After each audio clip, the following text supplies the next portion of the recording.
অগণিত অসংখ্য দরুদ ও সালাম আল্লাহর সৃষ্টির প্রধান আকর্ষণ, বিশ্ব সভার সভাপতি, সকল নবী রাসূলগণের মাথার তাজ, শামসুল হিদায়াত, বদরুদ্দুজা, সাইয়্যিদুত থাকালাইন, ইমামুল মুরসালিন, খাতামুন নবিয়্যিন ওয়াল মুরসালিন, আফতাবে নবুওয়াত, শাহনশাহে রিসালাত, সরকারে দো জাহাं, সুলতানুল মদিনা, নবিয়ুল আম্বিয়া, হুজুরে আকরম, নূরে মুজাসসাম, নূরুন আলা নূর, সাইয়্যিদিনা হাবিবিনা শফিঈনা মাওলানা মুহাম্মদ সাল্লাল্লাহু আলাইহি ওয়াসাল্লামের উপর আল্লাহ জাল্লা যিকরু ওয়া আম্মা নাওয়ালু, যাকে আজ থেকে ১৫০০ বছর আগে প্রেরণ করেছেন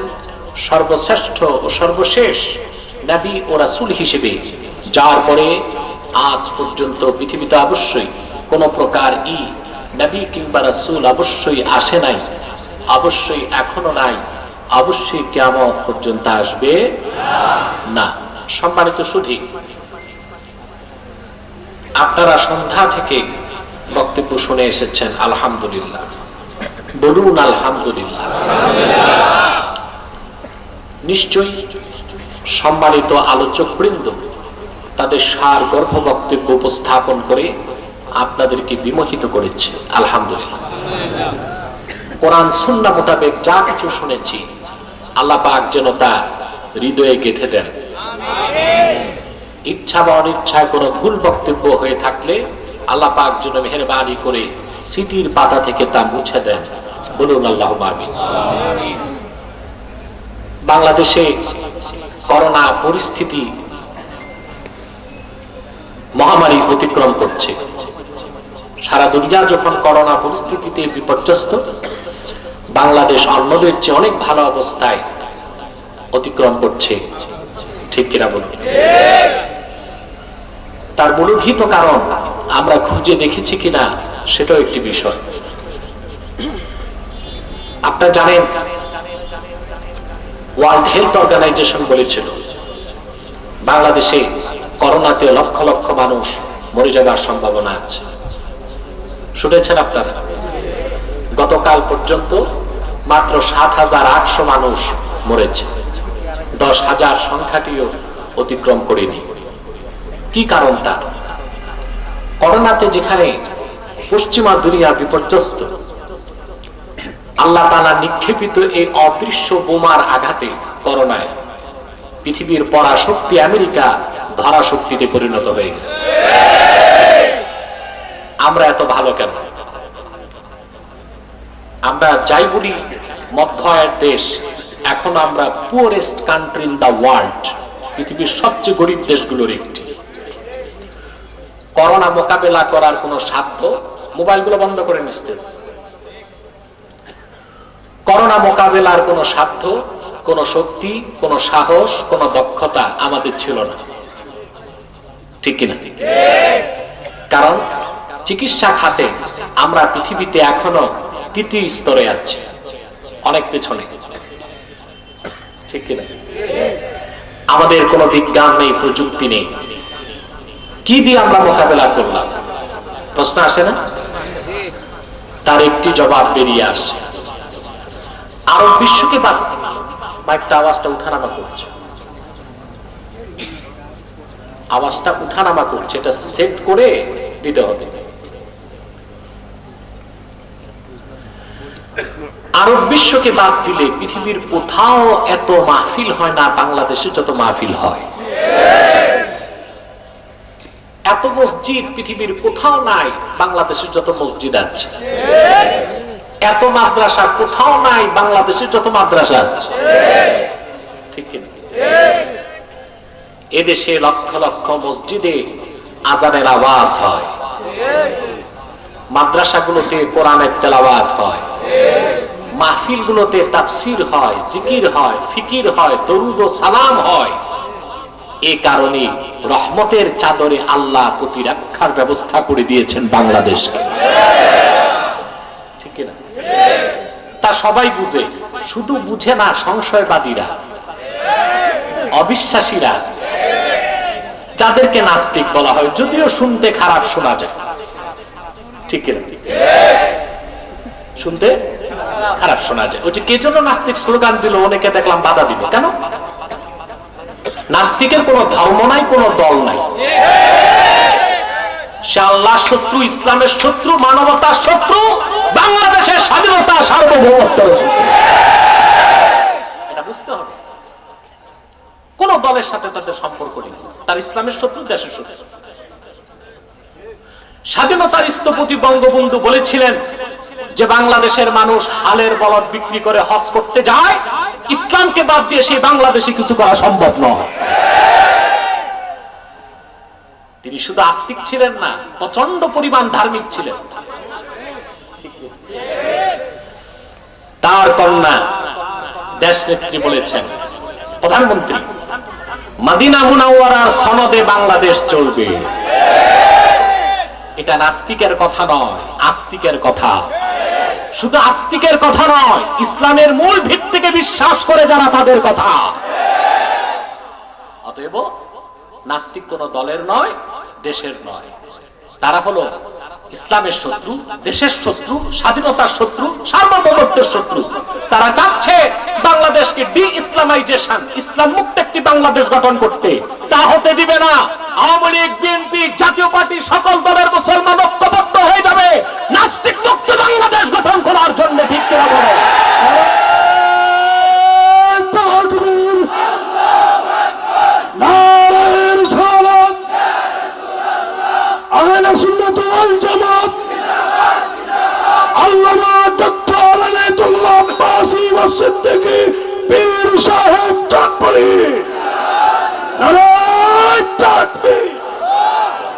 আমার প্রিয় ভাই ও বন্ধুগণ, তাহলে করোনার গজব থেকে আমরা বেঁচেছি এই কোরআনের কারণে। আলহামদুলিল্লাহ বলবা না? কোন কারণে? এই কোরআন কারীমের কারণে। আমেরিকাতে, ইউরোপে চলছে এখন করোনার সেকেন্ড ওয়েভ, দ্বিতীয় ধাক্কা। কানাডাতে প্রত্যেকটা শহরে লকডাউনকে মজবুত করা হয়েছে, কারফিউ দেওয়া হয়েছে, আর বাংলাদেশের মানুষ অবাধে ঘুরছে। সুবহানাল্লাহ বলে। একটা মানুষ না খেয়ে মরছে। এগুলো বুঝেন না কেন আপনারা? মাথা কি হ্যাং হয়ে গেছে নাকি? এগুলো অনুধাবন করেন না কেন? ইউরোপের সবচেয়ে অ্যারিস্টোক্রেট সিটি সুইজারল্যান্ডের জেনেভা। করোনা মুহূর্তে আমরা দেখেছি জেনেভাতে খাদ্যের জন্য ইউরোপের নাগরিকরা 2 কিলোমিটার লম্বা লাইন ধরেছে ভিক্ষুকের মতো। আমার বাংলাদেশে লাইন ধরতে হয় নাই। কোরআন প্রেমিক মুসলমান ঘরে ঘরে যে গরিবকে সাহায্য করেছে, খাদ্য দিয়েছে, বস্ত্র দিয়েছে, ঔষধ দিয়েছে। ঠিক কিনা বলেন?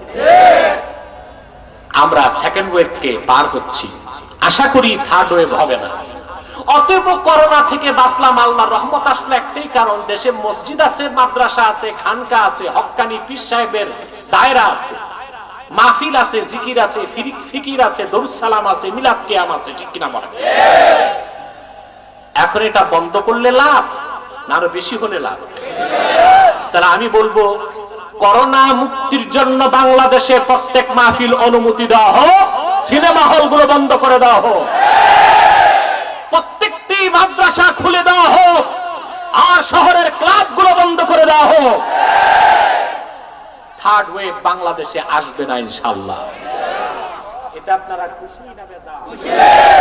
জোরে বলেন, খুশি না বেজার? আমি এই এলাকার চেয়ারম্যান, জেলা প্রশাসক যিনি এসেছেন, পরিষদের প্যানেল চেয়ারম্যান, থানা ভারপ্রাপ্ত কর্মকর্তা, নেতৃবৃন্দকে ধন্যবাদ দিই, দোয়া করি, তারা কোরআনের মাহফিল করার সুযোগ করে দিয়েছে। আল্লাহ যেন তাদের জীবনটা উজ্জ্বল করে দেন। বলেন আল্লাহুম্মা আমিন। যে দোয়া পাবে আমরা দোয়া করব, আর যে বদদোয়া পাওয়ার উপযুক্ত করতে হবে না, বদদোয়া লেগেই যাবে। ঠিক কিনা বলে? আল্লাহ কবুল করুন। আপনারা এমপি সাহেবের পক্ষ থেকে আমি সালাম গ্রহণ করেছি। তিনি আমাকে অত্যন্ত মহব্বত করেন, শ্রদ্ধা করেন। বিমান মন্ত্রী, জি, ওনার বাবাও একজন বড় আলেম ছিলেন, আমি জানি। একজন বড় আলেম ছিলেন, এমপিও ছিলেন। এমপি সাহেবের একটি সদিচ্ছা আপনাদের প্রতি আছে, আল্লাহ পাক যেন প্রত্যেককে তার নিয়ত অনুযায়ী পুরস্কৃত করেন। ভূমিকাতে আমি দ্বিতীয় কথা বলবো, আমরা যারা এসেছি শুধুমাত্র আল্লাহ তার হাবিবের রেজামন্দি অর্জন করার জন্য, অন্য কোনো উদ্দেশ্য আমাদের নেই, ঠিক কিনা? আছে? সেজন্য আপনার এখানে বসে আছেন, প্রতি শ্বাসে আল্লাহ পাক 10টি নেকি আপনাদের দান করছেন। যদি খুশি হয়ে থাকেন একটু জোরে বলেন আলহামদুলিল্লাহ। বাড়ি যাবার আগে যদি মৃত্যু হয়, শহীদের খাতায় নাম উঠে যাবে, আলহামদুলিল্লাহ। পাহাড় সমান গুনার বোঝা নিয়ে এসেছেন, বাড়ি যাবেন নিষ্পাপ হয়ে, সুবহানাল্লাহ বলবেন না? এটা বিশ্বাস হলো না? আমার কথা নয়, আল্লাহর হাবিব ইরশাদ করেছেন, মুমিন যখন ইলমে দ্বীন শিখার জন্য ঘর থেকে বের হয়ে যায়, ওয়াস্তাগফিরু লাহু মান ফিস সামাওয়াতি ওয়াল আরদি হাত্তাল হিতান ফিল মা, আকাশে জমিনে আল্লাহর যত সৃষ্টি আছে প্রতিটি সৃষ্টি, এমনকি নদী আর সমুদ্রের অগণিত মাছ, আল্লাহর সে বান্দার জন্য আল্লাহ রাব্বুল আলামিনের কাছে গুনাহ মাফের দোয়া করতে থাকে। আমাদের জন্য দোয়া চলছে, ঠিক কিনা? ভালো মতো কথা বলেন, দোয়া চলছে, ঠিক কিনা? আপনাদের একটু অসুবিধা হচ্ছে, মাঠ হিসেবে লোক বেশি, ঠিক কিনা? সামনে থেকে বড় আরো বড় মাঠে মাহফিল করার চেষ্টা করবেন, যেন মানুষের কষ্ট না হয়। প্রিয় সুধী, আমি আসি বা না আসি, মনটা বড় করবেন, বরকত বেশি পাবেন, ঠিক কিনা? বাস বাস হইছে, আর তৈল মর্দন কইরা মান্ডার তেলের পুরস্কার নিও না। আল্লাহ তৌফিক দিলে আসবো, একবার কেন বারবার আসবো, ঠিক কিনা? তবে রাতে সব সময় সুযোগ হয় না, আমাকে দিনে আনলে তোমাদের জন্য ভালো, আমার জন্য ভালো। প্রিয় ভাই ও বন্ধুগণ, যে কথা বলছিলাম, তাহলে আমাদের জন্য দোয়া চলছে কোথায়? আকাশে জমিনে, নদী আর সমুদ্রে। তারা দোয়া করছে, আল্লাহ তোমার হাবিবের এই উম্মতগুলোকে মাফ করে দাও। তাহলে গুনাহ মাফ হবে, এতে খুশি না বেজার? সেজন্য আরেকবার বলি আলহামদুলিল্লাহ। আমরা খুশি, আমাদের মালিক খুশি, মাখলুকাত খুশি, ফেরেশতারা খুশি, সব খুশি, শুধু বেজার শয়তান রাজিম। বেজার কে? শয়তানও বেজার, তার চালাচামুন্ডারাও বেজার। এখন শয়তানের সব চেষ্টা ব্যর্থতায় পর্যবসিত হয়েছে, একটি চেষ্টা বাকি আছে, কোন রকম মুনাজাতের আগে উঠানো যায় কিনা। আমরা নেক নিয়ত করে শয়তানের নাপাক গালে একটি চপেটা ঘাত করতে চাই, রাজি আছেন? আমরা নিয়ত করছি কিছুক্ষণ পরে আজকের মুনাজাত করে গুনাহ মাফ করে নিষ্পাপ বেহেশতি আল্লাহ বলা হয়ে বাড়ি যেতে চাই। কারা কারা হাত তুলে আল্লাহ তাআলাকে দেখেন, হাত লম্বা করেন। আল্লাহ কবুল করুন, আল্লাহ মঞ্জুর করুন, বলুন আল্লাহুম্মা আমিন। নারে তাকবীর, নারে রিসালাত, আহলে সুন্নাত ওয়াল জামাত, নারে তাকবীর। আল্লাহ কবুল করুন, আমিন। আল্লাহ মঞ্জুর করুন, বলুন আল্লাহুম্মা আমিন। বিষয়টা হয়ে গেল খাজনা থেকে বাজনা বেশি, আমার থেকে ঘোষকের আওয়াজ বেশি হয়ে গেছে। আমার মনে মাইক ছাড়া স্লোগানটাই ভালো হবে, ঠিক কিনা? প্রিয় ভাই বন্ধুগণ, মূল আলোচনায় প্রবেশ করছি। আমি আজকে আপনাদের সামনে সূরা আলে ইমরান থেকে 110 নম্বর আয়াতের অংশ বিশেষ তেলাওয়াত করেছি। খুব সংক্ষেপে এই অংশটুকু আবর্তন করে নির্ভরযোগ্য মুফাসসির এবং মুহাদ্দিসগণের দৃষ্টিকোণ থেকে কিছু কথা তুলে ধরবো, যদি আল্লাহ পাক আমাদেরকে তৌফিক দান করেন। বলুন আল্লাহুম্মা আমিন। আমার সঙ্গে আপনারাও পড়ুন, যেন প্রতিটি অক্ষরে নূর আল্লাহ পাক আমাদের সিনায় মানকুশ করে দেন। বলেন আল্লাহুম্মা আমিন।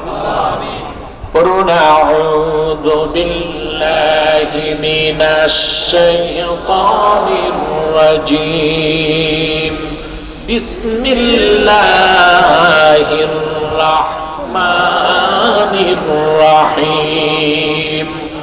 কুনতুম খায়রা উম্মাতিন উখরিজাত লিন-নাস তা'মুরুনা বিল মা'রুফি ওয়া তানহাউনা 'আনিল মুনকার ওয়া তুমিনুনা বিল্লাহ।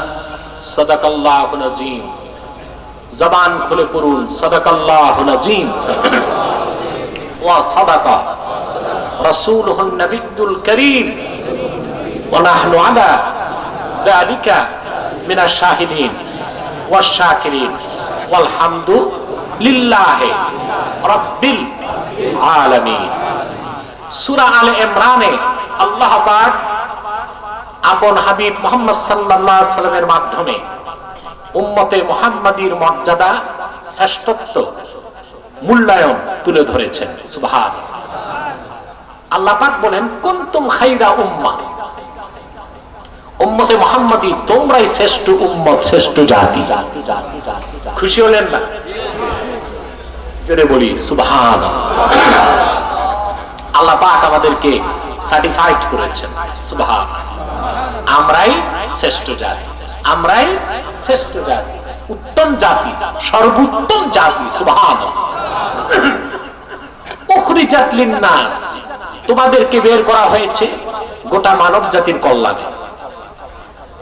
আমরা আমাদের জন্য না, আমরা বিশ্ব সভ্যতার জন্য, বিশ্বের মানুষের কল্যাণে, গোটা মানবতার মুক্তির জন্য আল্লাহ পাক উম্মতে মুহাম্মাদীকে তৈরি করেছেন, প্রতিষ্ঠিত করেছেন। বলেন সুবহানাল্লাহ। তোমাদের কাজ তা'মুরুনা বিল মারুফ, তোমরা সৎ কাজে আদেশ করবে, ওয়া তানহাউনা আনিল মুনকার, অসৎ কাজে বাধা দিবে। বলেন সুবহানাল্লাহ। এখন আমরা কয়েকটি পর্বে কোরআন কারীমের আয়াতের এই অংশটুকুন কি বুঝার চেষ্টা করব। বলেন আল্লাহুম্মা আমিন। প্রথম, আমরাই শ্রেষ্ঠ জাতি। আমরাই, কথাটি কে বলেছেন? আল্লাহর কোরআনের প্রতিটি কথা মহাসত্যের সর্বোচ্চ মানদণ্ডে উত্তীর্ণ। সুবহানাল্লাহ। আমাদের, আপনারা ডিস্টার্ব করছেন আশেপাশে, একটু বসা যায় আপনাদের? বসতে পারেন আপনারা? এখানে কিছু নাই না, বিছানা নাই, তো দাঁড়িয়ে থাকতে হবে। দাঁড়িয়ে থাকবে, দাঁড়িয়ে থাকলেও সওয়াব বেশি পাবেন, যেহেতু জায়গা নাই। ঠিক কিনা?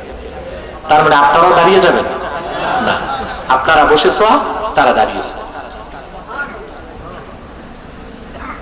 প্রিয় ভাই বন্ধুগণ,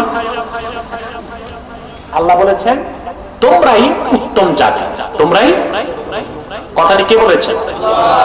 একটু জোরে বলেন। মহাসত্যের মানদণ্ড কোরআন কারীম। ঠিক কিনা? বিজ্ঞান নয়, কোরআন। কে?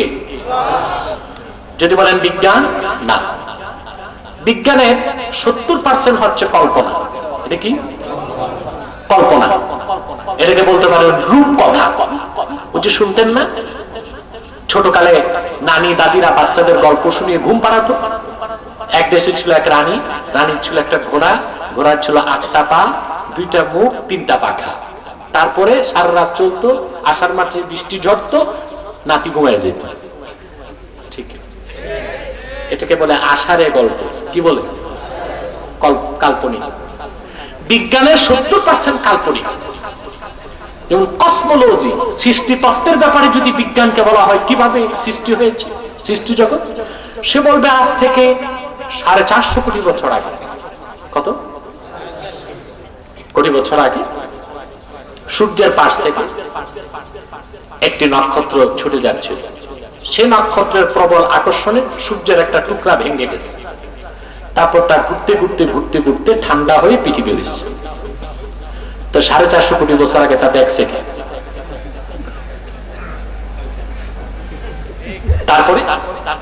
তারপরে এক সময় পৃথিবীতে প্রচন্ড উল্কাপাত হলো।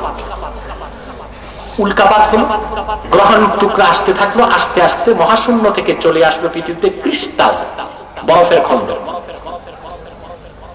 বেশ ভালো কথা। তারপর বরফগুলো গলে সমুদ্র হয়ে গেল। আচ্ছা, তারপরে কি হয়েছে শোনো। সেই পানিতে কোটি কোটি বছর পর তৈরি হলো এককোষী জীব, অ্যামিবা। আরো কথা আছে বলেন, বললাম না, ছোট করে দিলাম। তারপরে সেই এককোষী কোষ অ্যামিবা ফিউশন, কোষ বৃদ্ধির মাধ্যমে এক সময় জলজ প্রাণী হলো, অনেকটা ব্যাঙের মতো। তারপরে কিছুদিন পর বিবর্তন, দ্য থিওরি অফ এভলিউশন, বিবর্তনবাদের মাধ্যমে তা বাড়তে বাড়তে হলো বানর। কোটি কোটি বছর আগে বানরের ল্যাজ পড়ে গেল, তারপর তার দুই পায়ে হাঁটতে লাগলো, হয়ে গেল মানুষ। সর্বশক্তি দিয়ে বলেন নাউজুবিল্লাহ।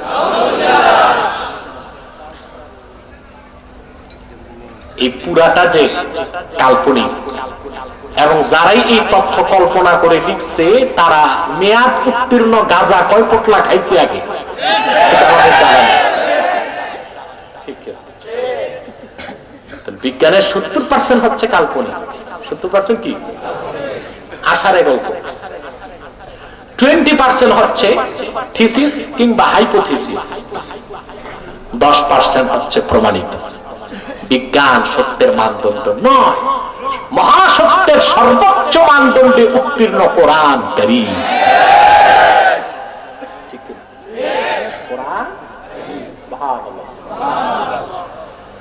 সেই কোরআন কারীম আল্লাহ পাক বলেছেন, কুনতুম খায়রা উম্মাতিন উখরিজাত লিন-নাস, মুহাম্মদ সাল্লাল্লাহু আলাইহি সাল্লামের উম্মত তোমরাই সর্বোত্তম জাতি, তোমাদেরকে বের করা হয়েছে গোটা মানব জাতির কল্যাণে, মানব সভ্যতার জন্য। বলেন সুবহানাল্লাহ। এই কথায় কোনো সন্দেহ আছে? তাহলে আমরা সর্বশ্রেষ্ঠ জাতি, সর্বোত্তম জাতি। এই সর্বোত্তম জাতি সভ্যতা, সংস্কৃতি, শিক্ষা তার চেয়ে কম সভ্য এবং উত্তম তার কাছ থেকে নিতে পারে না। পারে? জোরে বলেন পারে? মুসলমানকে আল্লাহ পাক যে দিন ইসলাম দিয়েছেন তা পরিপূর্ণ, চূড়ান্ত, সর্বশ্রেষ্ঠ, সর্বশেষ। মুসলমানের এমন কোনো কিছু নাই যার জন্য বিজাতির কাছে থেকে হাত পাততে হবে। মুসলিম জাতিকে আল্লাহ সর্বশ্রেষ্ঠ জাতি বলেছেন তিনটি কারণে। কয়টি কারণে? এক, সর্বশ্রেষ্ঠ সর্বশেষ নবী মুহাম্মদ সাল্লাল্লাহু আলাইহি ওয়াসাল্লামের উম্মত আমরা, এটা হলো আমাদের সর্বশ্রেষ্ঠত্বের প্রথম কারণ। সুবহানাল্লাহ বলবেন। সর্বশ্রেষ্ঠত্বের প্রথম কারণ মুহাম্মদ সাল্লাল্লাহু আলাইহি ওয়াসাল্লাম খাতামুন নবিয়্যিন হিসেবে সকল নবী রাসূলগণের নেতা ছিলেন। সুবহানাল্লাহ বলবেন না? সেজন্য পূর্বের নবীগণ রাসূল করিম সাল্লাল্লাহু আলাইহি ওয়াসাল্লামের উম্মত হবার জন্য আল্লাহর কাছে আকাঙ্ক্ষা করতেন, যা হাদিসের কিতাবগুলোতে এসেছে। মুকাতিল ইবনে সুলাইমান বর্ণনা করেছেন, হযরত মুসা কালিমুল্লাহ আল্লাহ সুবহানাহু ওয়া তাআলার কাছে দরখাস্ত করলেন যে আল্লাহ, মুহাম্মদ সাল্লাল্লাহু আলাইহি ওয়াসাল্লামের উম্মতগুলো আমাকে দিয়ে দাও। আল্লাহ পাক তার দোয়া প্রত্যাখ্যান করলেন। 8 বার তিনি উম্মত চাইলেন, 9ম বার তিনি আল্লাহর কাছে হাত পেতে দোয়া করলেন, যা হাদিসে এসেছে। হাত্তা তামান্না মুসা আন ইয়াকুনা মিন উম্মতি মুহাম্মদ। শেষবার মুসা নবী হাত তুলে আল্লাহর কাছে বললেন, আল্লাহ তাহলে আমি মুসাকে তুমি মুহাম্মদ সাল্লাল্লাহু আলাইহি ওয়াসাল্লামের উম্মত বানিয়ে দাও। আল্লাহ পাক বললেন, মুসা তোমার দেরি হয়ে গেছে, এই দোয়াটা প্রথমবার যদি করতা আমি তোমাকে মুহাম্মদ সাল্লাল্লাহু আলাইহি ওয়াসাল্লামের উম্মত হিসেবে কবুল করে নিতাম। হযরত ঈসা আলাইহিস সালামের এই কথা ভালো করে জানা ছিল, সেজন্য সব সময় তিনি আল্লাহর কাছে দোয়া করতেন, যা ইমাম সিয়ুতি আল হাওয়ি লিল ফাতাওয়ার মধ্যে লিখেছেন। আল হাওয়ি লিল ফাতাওয়া ইমাম সিয়ুতি নকল করেছেন। হযরত ঈসা সব সময় আল্লাহর কাছে বলতেন, আল্লাহুম্মা জাআলনি মিন উম্মতি মুহাম্মদ, আল্লাহ তুমি আমাকে মুহাম্মদ সাল্লাল্লাহু আলাইহি ওয়াসাল্লামের উম্মত বানায় দাও। আপনারা ঘুমাচ্ছেন মনে হয়, আওয়াজ বোঝা যাচ্ছে, কিন্তু আমার কষ্ট হচ্ছে। মাইকটা ভালো, ফার্স্ট ক্লাস, কিন্তু সেটিংটা ঠিক না। আমার আওয়াজ আমি শুনি, তো কেমনে হবে? বুঝেন না? এগুলো ঘোরাও, মনিটর গুলো মানুষের দিকে করে দাও।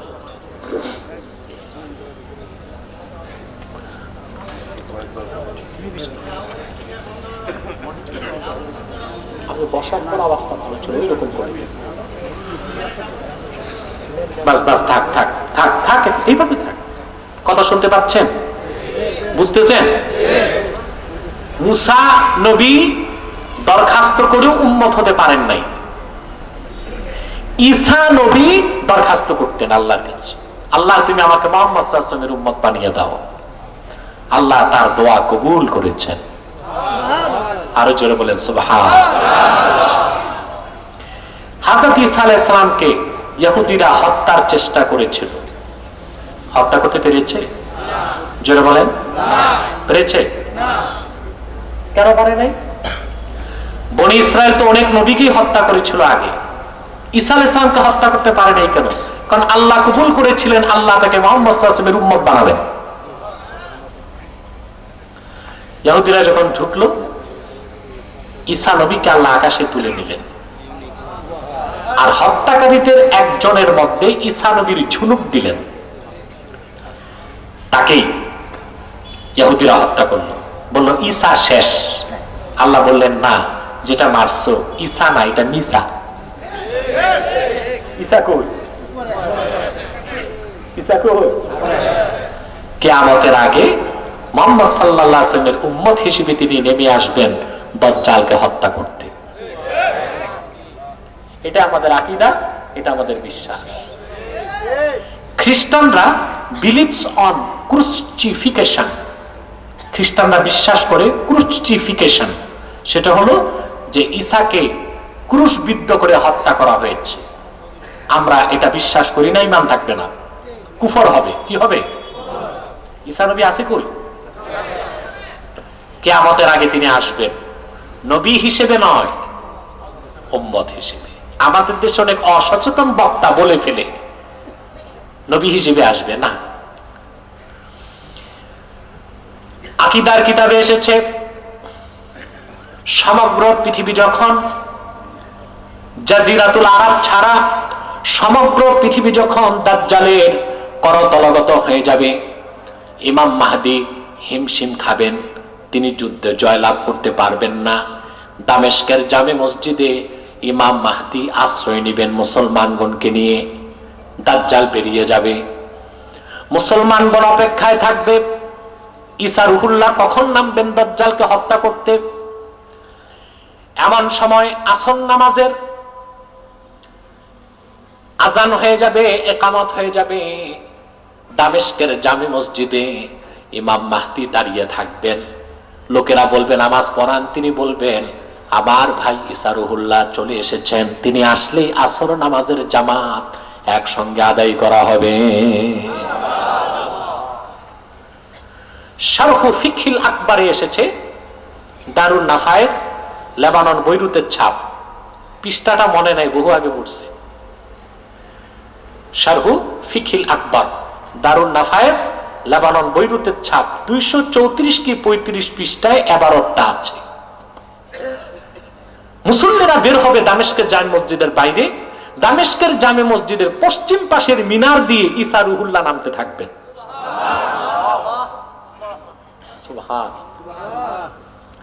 নেমে আসবেন, মসজিদে ঢুকবেন, আজানও শেষ, একামত বাকি কি? ঈসা রুহুল্লাহ ঢুকবেন।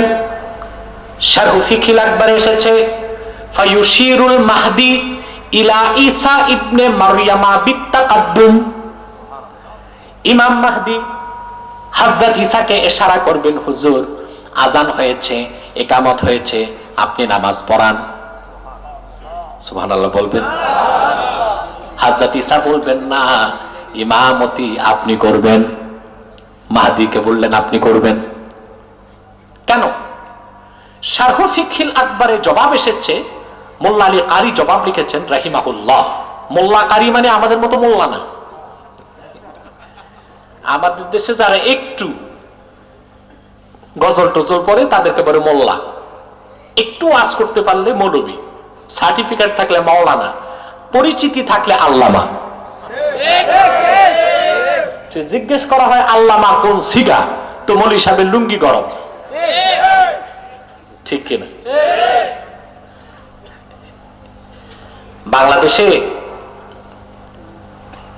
একদল বুদ্ধিজীবী সংশয়বাদী মাঠে নেমেছে ওলামায়ে কেরামের মর্যাদা কমাতে, প্রশ্নবিদ্ধ করতে। আমি অত্যন্ত যৌক্তিক জবাব দিয়েছি, আপনারা দেখেছেন। দুই একটা বক্তার ইউটিউবে বক্তব্য দেখে সমস্ত ওলামায়ে কেরামকে বাংলাদেশের ওজন করতে যেও না। কিছু বক্তা আছে কমার্শিয়াল ব্যবসায়ী, বয়াতি বক্তা, অশ্লীল অঙ্গভঙ্গি, উদ্ভট কিছু কথা বলে। আর ইউটিউব ব্যবসায়ীরা ওই বক্তার ভালো কথাগুলো আর নেয় না। ইকো চলবে না, ইকো চলবে না, ইকো চলবে না। কথা বুঝতেছেন? ভালো কথা আর নেয় না, বক্তার ওই আজগুবি কথা, উদ্ভট কথা, অশ্লীল অঙ্গভঙ্গিকে মারাত্মক ক্যাপশন দিয়ে প্রচার করে। কিন্তু ও সেই বক্তাও কয়েক ঘন্টা ভালো কথা বলছে, ওগুলো নাই, ওগুলো ইউটিউবার দেখে তার ব্যবসা বাড়বে কিভাবে, টাকা উঠবে কিভাবে। এতে সমগ্র ওলামায়ে কেরাম প্রশ্নবিদ্ধ হচ্ছে। কিন্তু দুই একজন বয়াতি বক্তার কারণে সমস্ত ওলামায়ে কেরামকে মূর্খ মনে করা, অসামাজিক মনে করা, এটাই সবচেয়ে বড় মূর্খতা। এটা বুদ্ধিজীবী নয়, বুদ্ধি প্রতিবন্ধীর কাজ। মনে থাকবে? তা আমি যার কথা বললাম তিনি মোল্লা আলী কারি নামে মোল্লা, 1 লক্ষ হাদিসের হাফেজ ছিলেন। তার জুমানুল আহনাফ, হানাফিদের মুখপত্র। কত বড় আলেম! যারা আলেম তারা বুঝবেন ওনার মেশকাতে সরা মেরকাত পড়লেই তিনি কত বড় আলেম। ইমাম মাহদি কাকে নামাজ পড়াতে বলবেন? ফায়ুশিরুল মাহদি ইলা ঈসা ইবনে মারইয়ামা বিত্তাকাদ্দুম। ইশারা করবেন, হুজুর আপনি নামাজ পড়ান। মরিয়ম পুত্র ঈসা অস্বীকার করে বলবেন না, নামাজ আপনি পড়াবেন, আমি পড়ব। তার কারণটি মোল্লা আলী কারি লিখেছেন, ফায়াক্তাদি বিহি লিয়াজহারা মুতাবিআত নবিয়িনা মুহাম্মদ সাল্লাল্লাহু আলাইহি ওয়াসাল্লাম। হযরত ঈসা মাহদির পিছে নামাজ পড়বেন, এই কথা প্রমাণ করতে আমি নবী হিসেবে আসি নাই, মুহাম্মদ সাল্লাল্লাহু আলাইহি ওয়াসাল্লামের উম্মত হিসেবে এসেছি। তো চিন্তা করেন মুসলমান, মুসা নবী দরখাস্ত করে উম্মত হতে পারে নাই, ঈসা নবী দরখাস্ত করে উম্মত, আর তুমি আমি সলিমুদ্দিন কলিমুদ্দিন বিনা দরখাস্ত উম্মত। সেজন্যই তো কম পয়সায় ঈমান বিক্রি করি। কম পয়সায় আমাদের কাছে ঈমান বড় না, নেতা বড়, নেত্রী বড়, দল বড়, ক্ষমতা বড়, পয়সাটা বড়। ওই যে বিনা দরখাস্তে উম্মত হয়ে গেছি। আর যে ব্যক্তি অনুধাবন করতে পারবে রাসূলুল্লাহর উম্মত হওয়া কত বড় সৌভাগ্যের বিষয়, তার কাছে ব্যক্তি, জাতি, দল, দেশ, নেতা, নেত্রী জীবনের চাইতে ঈমানের মূল্য বেশি, ইসলামের মূল্য বেশি। ঠিক না? এটা মুমিনের কাজ। সে অনুধাবন করবে আল্লাহ পাক বিনা দরখাস্তে আমাকে তার হাবিবের উম্মত করেছেন। সুবহানাল্লাহ। এর চেয়ে বেশি আর কি চান মুসলমান? ঈমানটা আল্লাহ দান করেছেন আপনাকে আমাকে।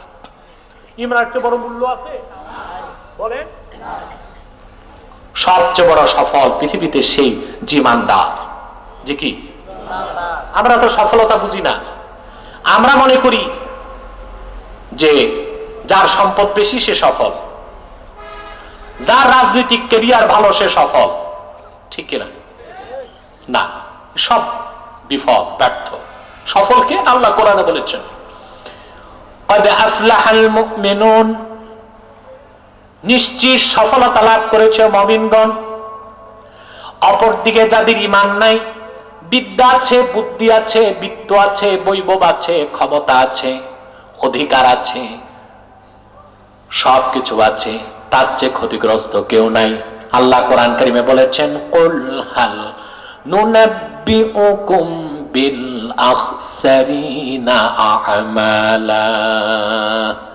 মুহাম্মদ সাল্লাল্লাহু আলাইহি ওয়াসাল্লাম, আমি কি জানিয়ে দিব, আপনাকে কি এ কথা সংবাদ দিব, এই পৃথিবীতে সবচেয়ে ক্ষতিগ্রস্ত কারা?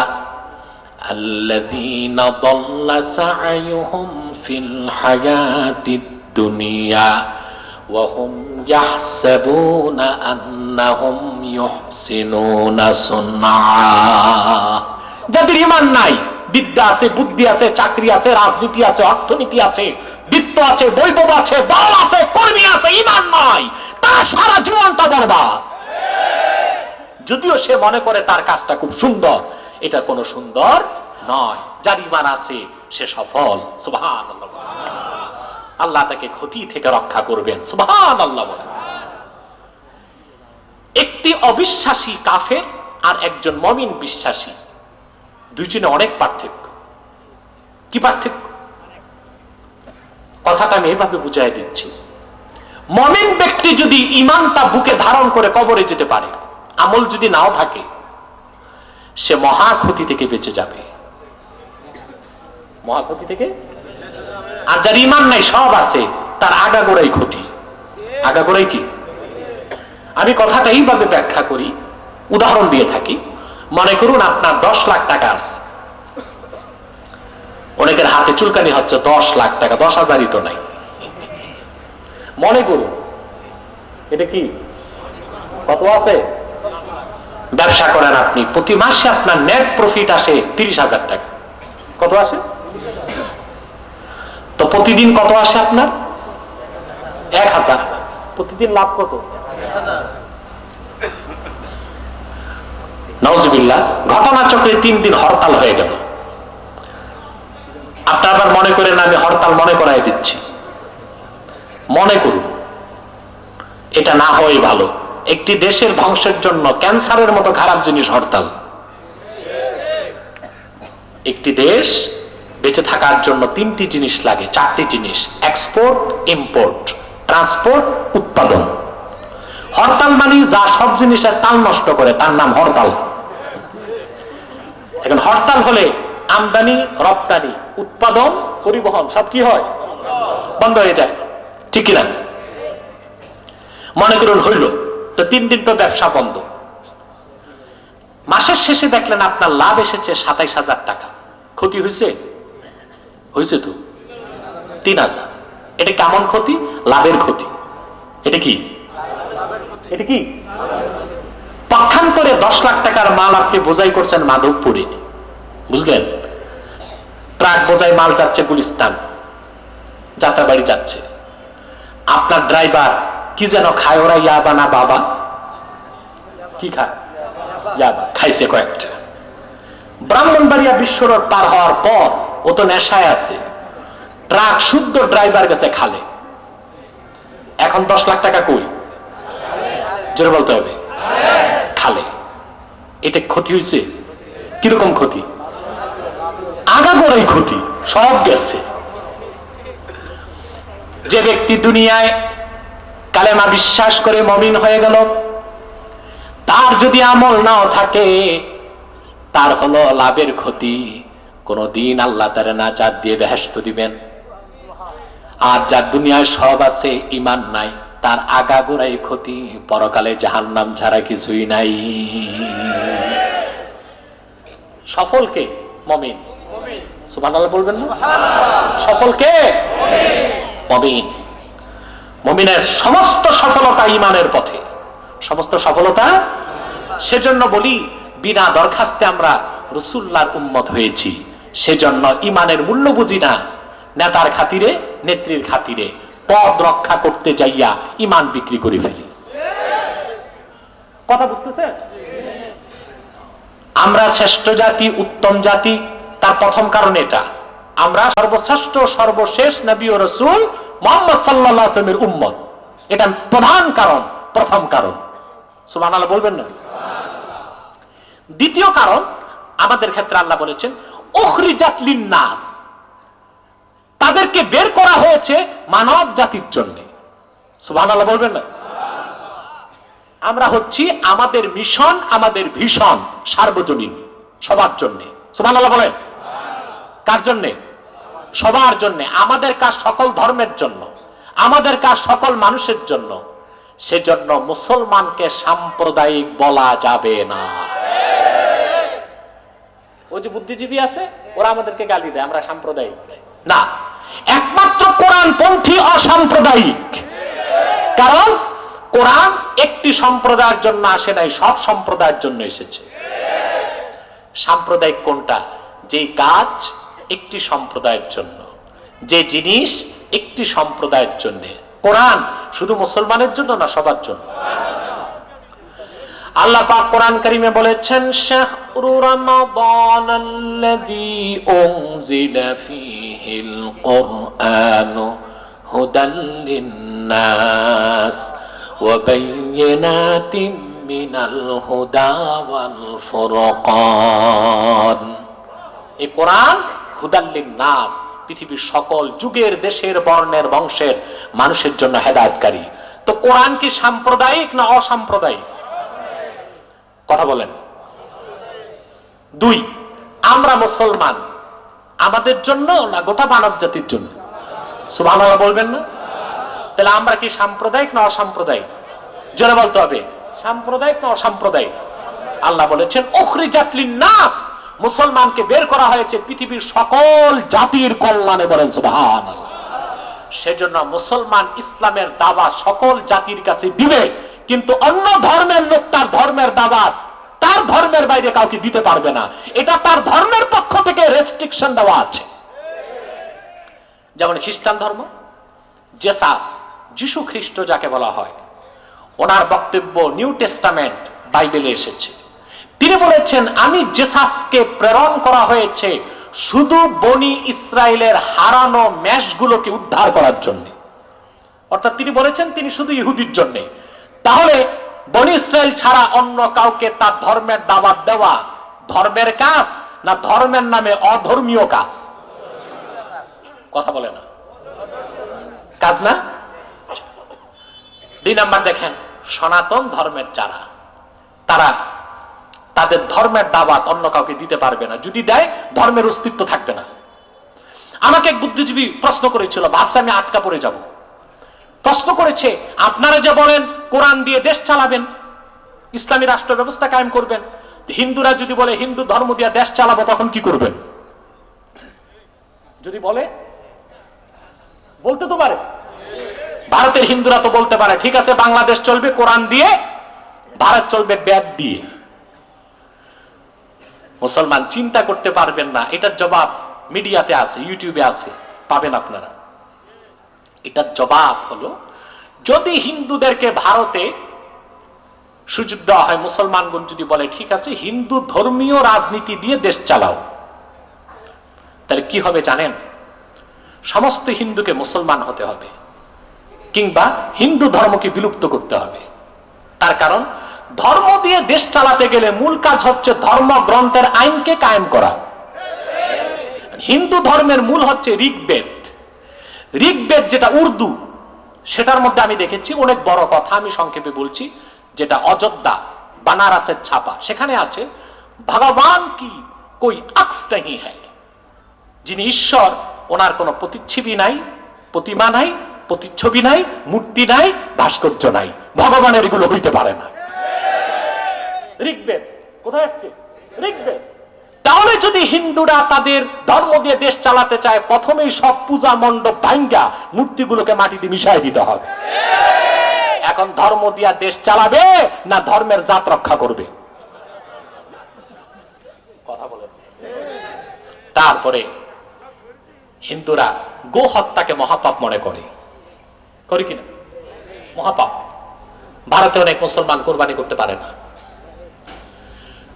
তবে গরু গাভীগুলোকে ঈদের সময় আমাদের দেশে পাঠায় দেয়, যে আপনারা খাইয়া গোশতগুলো হজম করে চামড়াগুলো দিয়ে দেন। ঠিক কিনা? আমরাও তাই করি, গোশত খাই, কোরবানি দিই, চামড়া পাঠাই দিই, ওনারা জুতা বানায় পরে। এখন যদি ধর্ম দিয়া দেশ চালায়, তাহলে আইন করতে হবে গো হত্যা মহাপাপ। কথা বলেন, গো হত্যা মহাপাপ। যেহেতু মহাপাপ, কোন গরু জবাই করা যাবে না, বিক্রিও করা যাবে না। কথা বলেন। 2-4 বছর পর দেখা যাবে ভারতের সংসদে, ব্যাংকে, আদালতে, পার্কে, স্টেডিয়ামে শুধু গরু আর গরু, মানুষ থাকার আর জায়গা। তাহলে কোন একটি ধর্মের পক্ষে রাষ্ট্র চালাবার অধিকার নাই। রাষ্ট্র নয়, সারা দুনিয়াকে নেতৃত্ব দেবার কালজয়ী রাজনৈতিক আদর্শ আছে শুধু আল্লাহর কোরআনে। বৌদ্ধদেরকে যদি দেওয়া হয়, আপনারা ধর্ম দিয়ে দেশ চালান, বাংলাদেশ দিলাম, চালান আপনারা। ওনাদের ধর্মের মূল হচ্ছে জীব হত্যা মহাপাপ।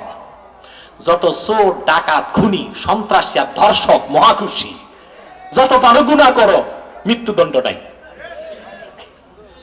সম্ভব। তাহলে একমাত্র মুসলমান হলো অসাম্প্রদায়িক, ইসলাম অসাম্প্রদায়িক, সার্বজনীন, গোটা বিশ্বের মানুষের কল্যাণে কোরআন এসেছে, মুসলমান এসেছে, বলেন সুবহানাল্লাহ। এ হলো মুসলমানের শ্রেষ্ঠত্বের দ্বিতীয় কারণ। 3 নাম্বার কারণ হলো পূর্বে নবীদেরকে আল্লাহ পাক যেই মিশন দিতেন, মুহাম্মদ সাল্লাল্লাহু আলাইহি সাল্লামের উম্মতকে সেই মিশন দিয়েছেন, সেটা হলো আমরু বিল মারুফ নাহি আনিল মুনকার, সৎ কাজে আদেশ, অসৎ কাজে বাধা। সুবহানাল্লাহ বলেন। এই কাজ করতেন নবীগণ। কারা করতেন? সুবহানাল্লাহ বলবেন।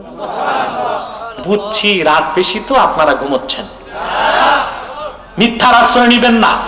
কে কে ঘুমান হাত উঠান।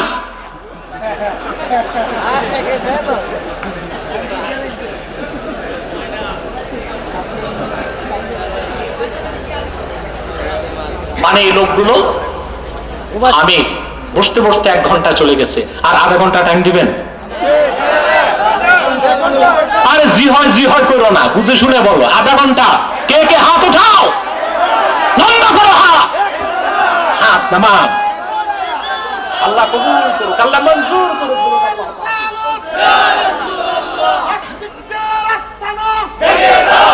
বসো। স্লোগান এত দিলে আমি ওয়াজ করব কি করে? স্লোগান যারা দেয় তাদের একটা বেনিফিট আছে, উনি যে আছে মাহফিলে তা তো দেখলো না।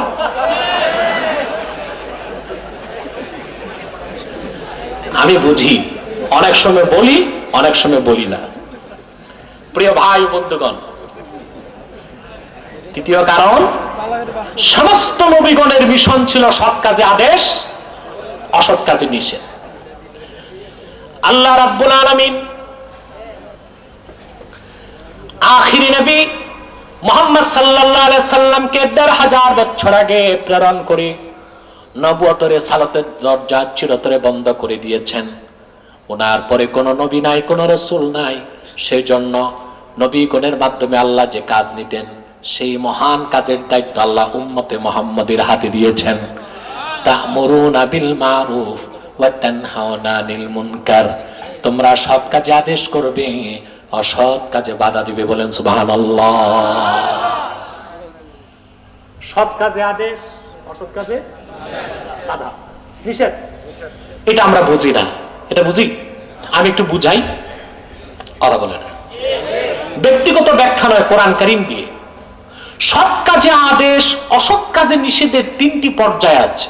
রাসূল করিম সাল্লাল্লাহু আলাইহি ওয়াসাল্লাম ইরশাদ করেছেন, মান রাআ মিনকুম মুনকারান ফালইয়ুগাইয়িরহু বিয়াদিহি, তোমাদের মধ্যে কেউ যদি অশ্লীল কাজ দেখে, হারাম কাজ দেখে, নাজায়েজ কাজ দেখে, শরীয়ত বিরোধী কাজ দেখে, সেজন্য তার হাত দিয়ে তা মিটিয়ে দেয়। এই হাত দিয়ে মিটানোর অর্থ আবার ব্যাপক। তার যদি পেশি শক্তি থাকে, কি থাকে, সে হাত প্রয়োগ করবে। হাত প্রয়োগ করে সে সৎ কাজে আদেশ করবে, অসৎ কাজে বাধা দিবে।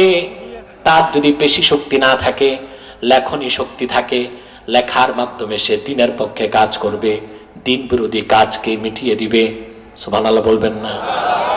ঠিক কিনা বলেন?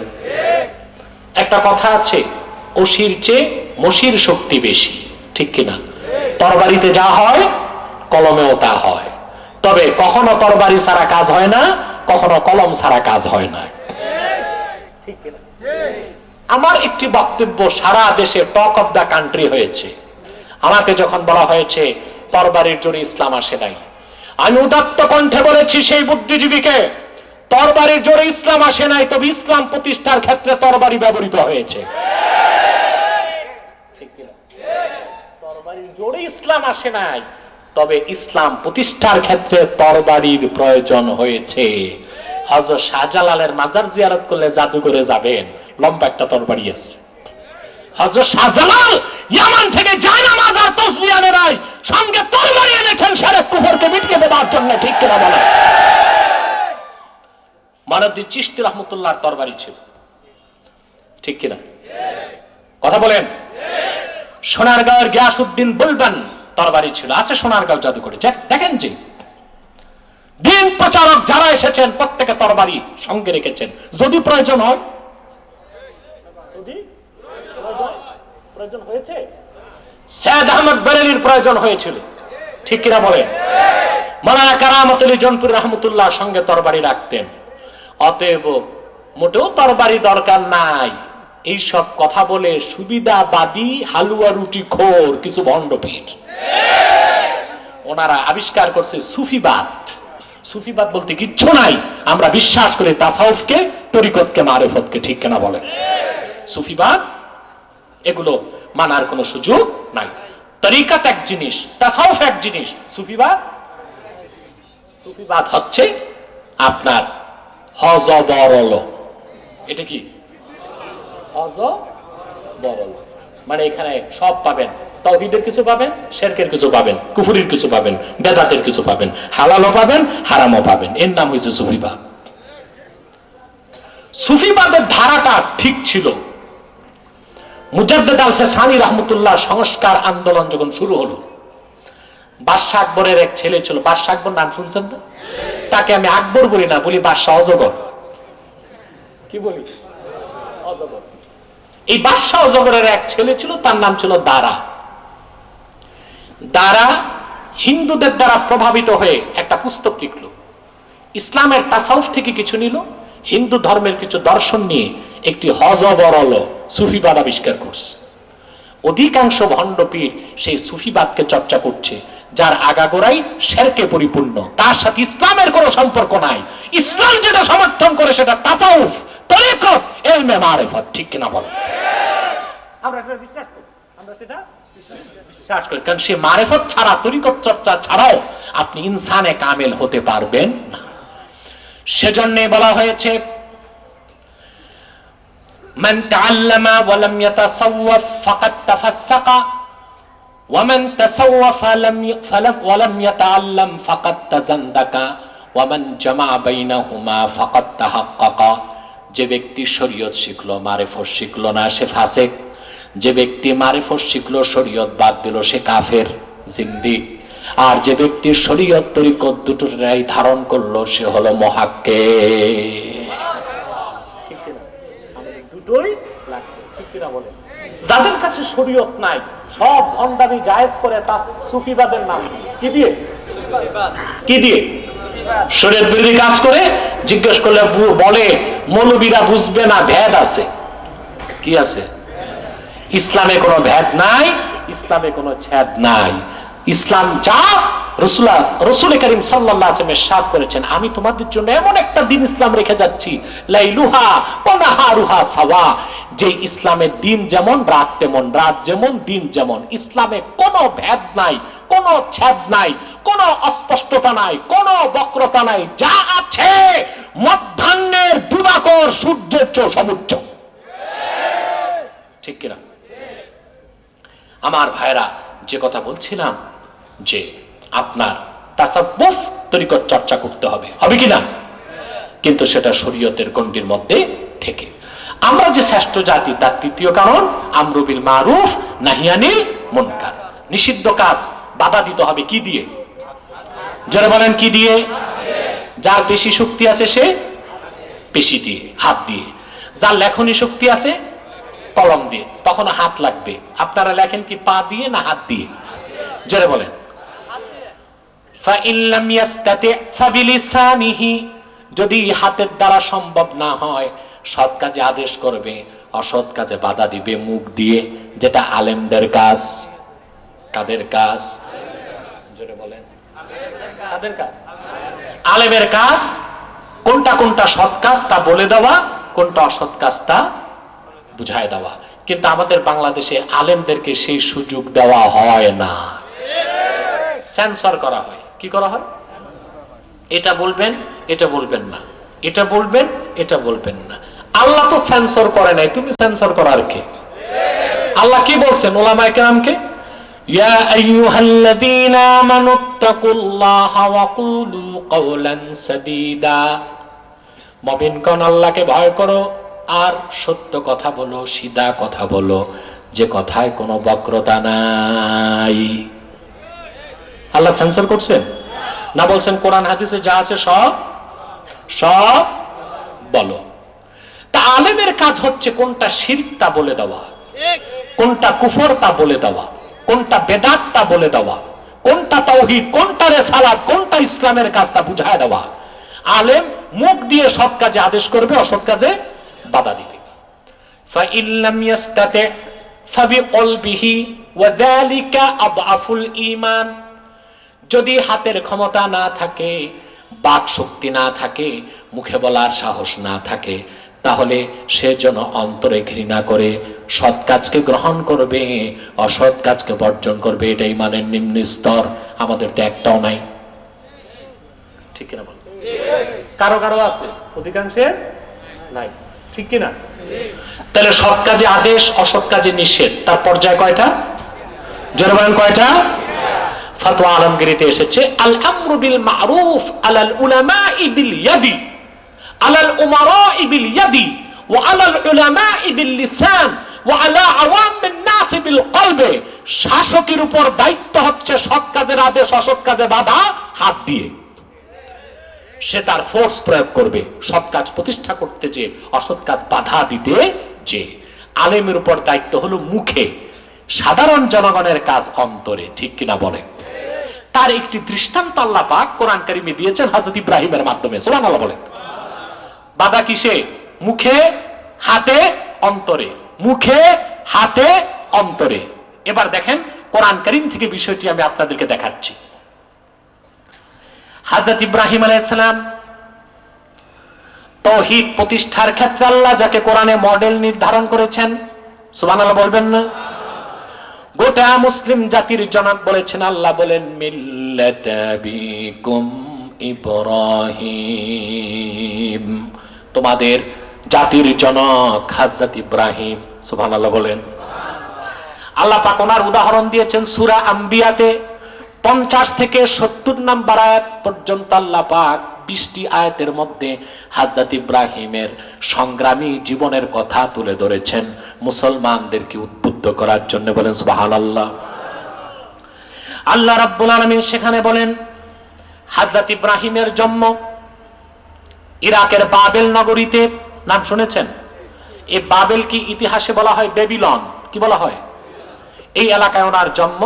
ওনার এলাকায় যারা ছিল তারা সবাই ছিল মূর্তি পূজারী, প্রকৃতি পূজারী, আর অধিকাংশই পূজা করত নক্ষত্রের। কিসের? আর তারা বিভিন্ন মূর্তি নির্মাণ করে খোদা হিসেবে ইবাদত করত, সাজদা করত, পূজা করত, অর্চনা করত। তিনি যখন আল্লাহর পক্ষ থেকে নির্দেশ পেলেন তাওহীদের দাওয়াত দেবার, প্রথমেই তিনি এই শিরকের বিরোধিতা করলেন তার মুখে। সুবহানাল্লাহ বলেন। কিসে করলেন? জোরে বলেন। কি বললেন তিনি? শোনেন, আল্লাহর ভাষায় শোনেন। হযরত ইব্রাহিম তার কওমের শিরকের বিরোধিতা করতে যে তিনি প্রথমেই তাদেরকে বললেন ইয ক্বালা লিআবিহি ওয়া কওমিহি মা হাযিহি তামাসিলুল্লাতী আনতুম লাহা আকিফুন।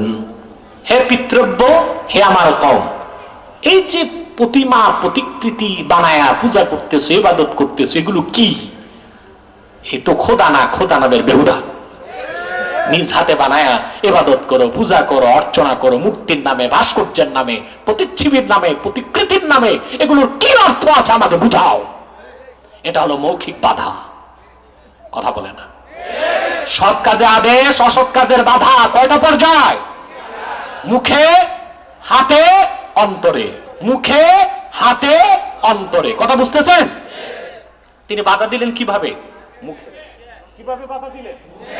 সুবহানাল্লাহ বলবেন না? কওমের পক্ষ থেকে জবাব দেওয়া হলো ক্বালু ওয়াজাদনা আবাআনা লাহা আবিদিন। এই বেহুদা কাজের কোন দলিল আমাদের কাছে নেই। একটা দলিল আছে, বাপ দাদা করতো, আমরাও করি। বাপ দাদা করতো, আমরাও করি। আর কোন দলিল আমাদের কাছে নাই। তিনি তাদেরকে বুঝালেন, পরিশেষে তাওহীদের দাওয়াত দিলেন। কি বললেন? قال بل ربكم رب السماوات والأرض الذي فطرهن وأنا على ذلكم من الشاهدين।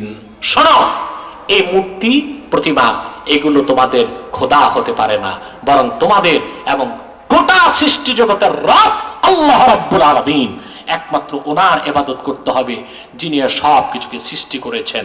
আর আমি এই ব্যাপারে তোমাদেরকে আল্লাহর তাওহীদের পক্ষে প্রত্যক্ষ সাক্ষীদাতা আমি ইব্রাহিম নিজে। বলেন সুবহান। তারা মানতে চাইল না। তিনি বাধা দিলেন কিসে? আমার এখন মনে হচ্ছে আমি কবরস্থানের পাশে আছি। প্রথম বাধা দিলেন ইব্রাহিম আলাইহিস সালাম কিসে? সৎ কাজে আদেশ করলেন, অসৎ কাজে নিষেধ করলেন। কিসে? মানল না তারা। এবার তিনি চলে গেলেন হাতে। কিসে?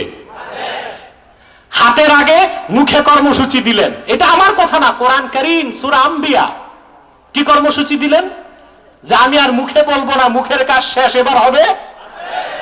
তিনি বললেন, শোনো, ওয়াতাল্লাহি লাআকিদান্না আসনামাকুম বা'দা আন তুওয়াল্লু মুদবিরিন।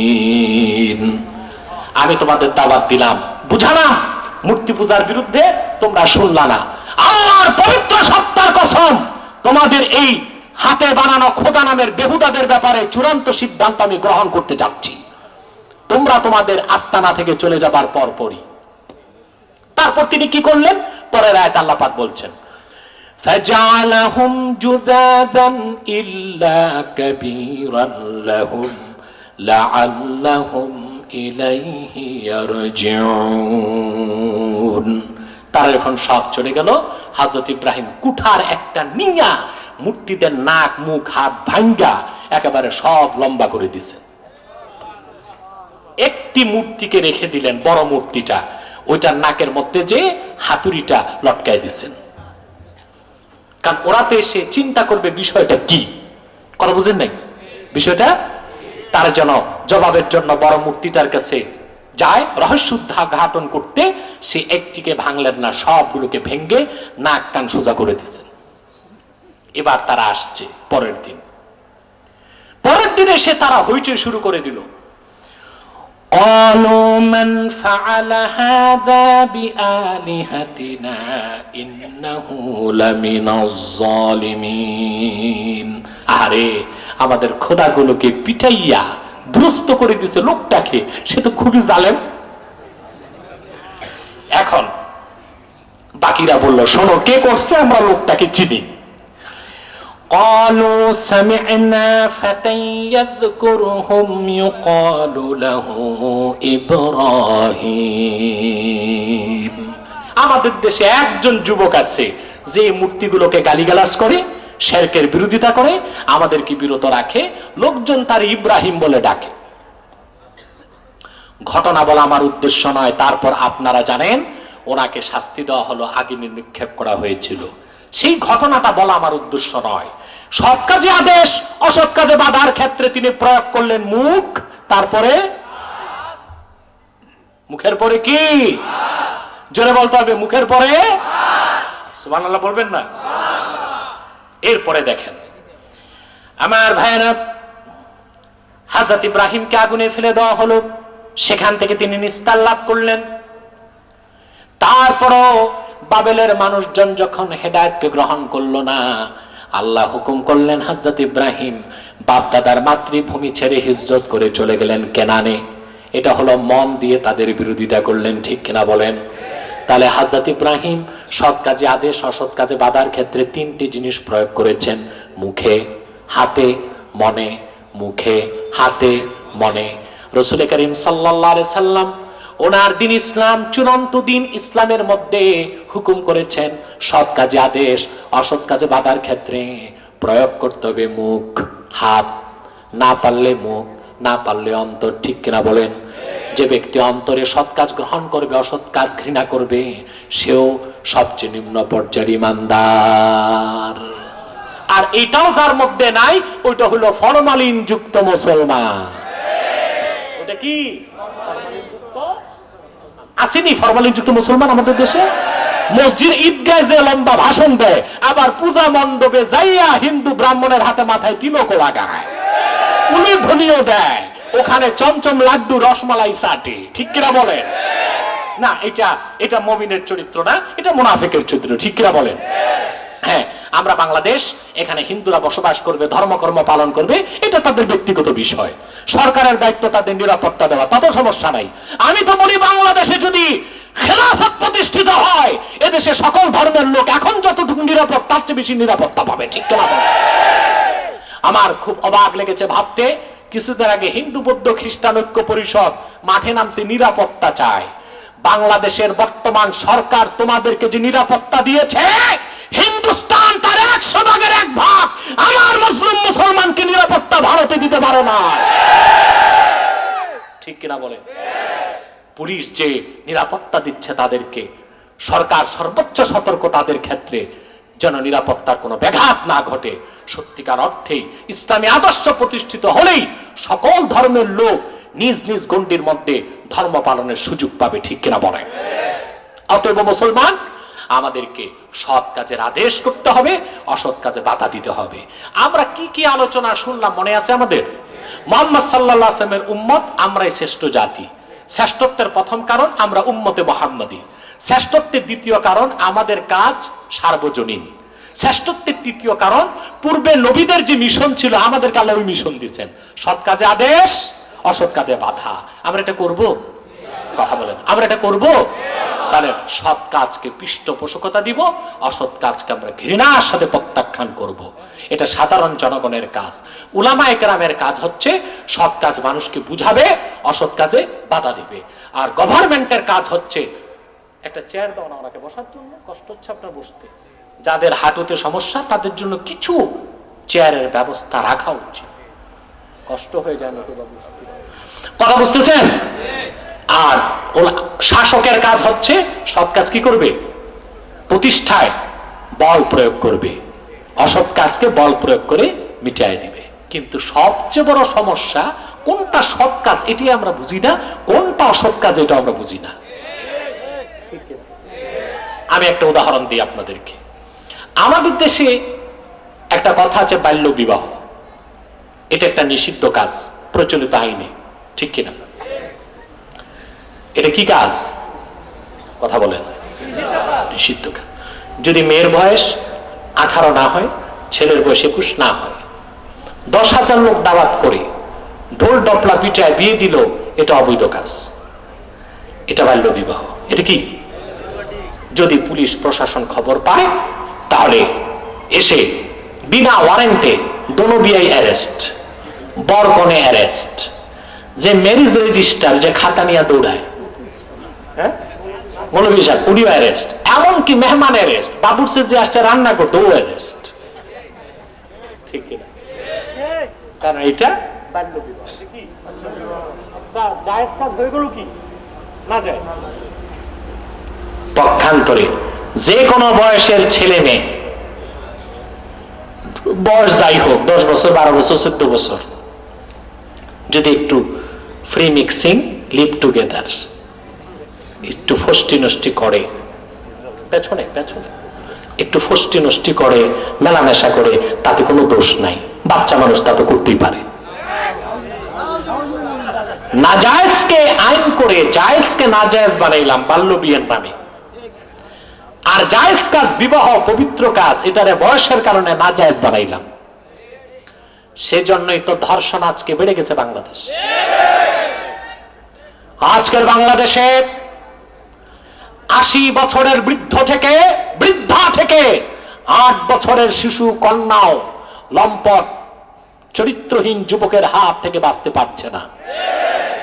তার মূল কারণ কোরআনের শিক্ষা না থাকার কারণে।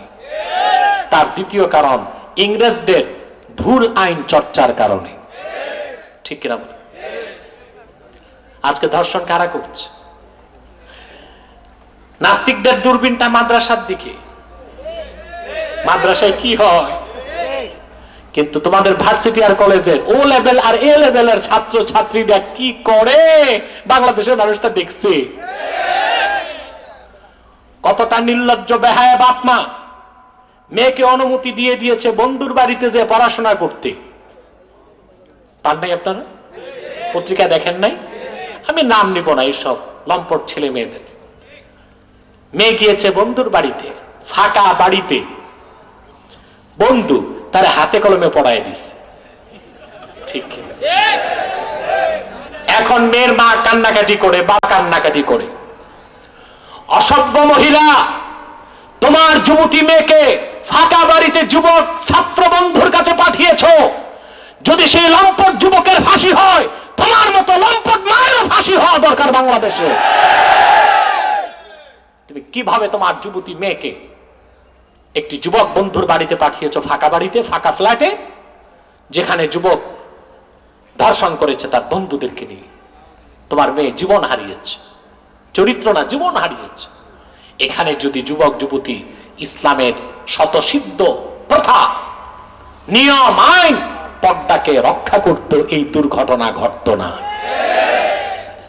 ঠিক কিনা? কিছু মাদ্রাসায় কিছু দুর্ঘটনা ঘটে, কিন্তু কোন মাদ্রাসায় কি অবৈধ কাজ হয় ওটা কি গোয়েন্দা সংস্থা ধরে, না পুলিশ ধরে, না মাদ্রাসা শিক্ষক ধরে? কথা বলেন। শিক্ষক ধরে, অন্য ছাত্র ভাই ধরে, কারণ তারা এই কাজটাকে ঘৃণা করে, নাজায়েজ মনে করে। তোমাদেরটা ধরতে হয় মরার পরে, কারণ তোমরা এটারে জায়েজ মনে করো। এই হলো মাদ্রাসা আর স্কুল কলেজে পার্থক্য। ঠিক কিনা? তারা ওটাকে নাজায়েজ মনে করে, এই জন্য এক ছাত্র ভাই আরেক ছাত্র ভাইয়ের অপরাধকে ধরিয়ে দেয়, আর তোমরা শুনতে পাও। কিন্তু তোমাদের বিশ্ববিদ্যালয়ের ক্যাম্পাসে অহরহ বলাৎকার হচ্ছে, সমকামিতা হচ্ছে, ব্যভিচার হচ্ছে, জেনা হচ্ছে, সেটা ধরা যায় না। তোমরা এটাকে বৈধতা দিয়েছ। মাদ্রাসার ছাত্র শিক্ষক এটাকে অবৈধ মনে করে, নাজায়েজ মনে করে, হারাম কাজ মনে করে। ঠিক কিনা বলে? আজ ধর্ষণ বেড়েছে। তার কারণ কি? আমরা বয়সের কারণে বিয়ে আটকাই দিছি, সেজন্য ধর্ষণ বেড়েছে। এই ক্ষেত্রে আমাদের ইসলামের আইনকে গ্রহণ করতে হবে। আগে বলা হতো ইসলাম পাথর বর্ষণে হত্যা করে জেনাকারীকে এটা বর্বর আইন, নাউজুবিল্লাহ বলেন। আর সারা বাংলাদেশে আওয়াজ উঠেছে ধর্ষকের শাস্তি মৃত্যুদণ্ডই দিতে হবে। গাধা পানি খায় ঘোলা করে। এখন বুঝতেছে তারা এই সোশ্যালিজম, কমিউনিজম, সেকুলারিজমে দেশ চালানো যাবে না, খেলাফতের ভিত্তিতে দেশ চালাতে হবে। কোরআন কারীম ও সুন্নাহর ভিত্তিতে দেশ চালালেই হতে পারে একটি ধর্ষণ মুক্ত বাংলাদেশ, একটি সন্ত্রাস মুক্ত বাংলাদেশ, একটি সহিংসতা মুক্ত বাংলাদেশ, একটি নেশা মুক্ত বাংলাদেশ, একটি দুর্নীতি মুক্ত, পরিচ্ছন্ন, একটি কার্যকর, সফল, শান্তির বাংলাদেশ। সেজন্য সকল ওলামায়ে কেরামকে এক হয়ে কাজ করতে হবে।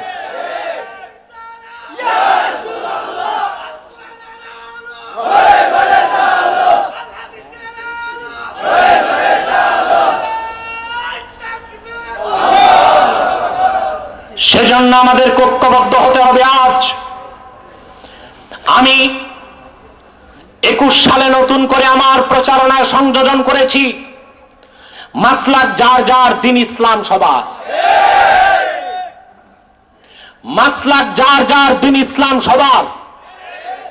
এখন আর টুপি কার কোন রঙের, জুব্বায় বোতাম কয়টা, এই দেখতে গেলে এদেশে মুসলমানও থাকবে না, বাংলাদেশও থাকবে না।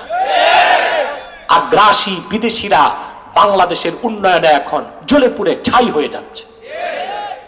বিশ্বের অর্থনীতিবিদগণ অবাক হয়ে গেছে, করোনার মধ্যেও দক্ষিণ এশিয়ায় বাংলাদেশ অর্থনীতিতে এক। সুবহানাল্লাহ। এটা এই যে মাহফিলের কারণে, মসজিদ মাদ্রাসার কারণে, প্রতিটা মাহফিলেই বক্তা দেশের জন্য দোয়া করে। আর কোথাও হয় এটা?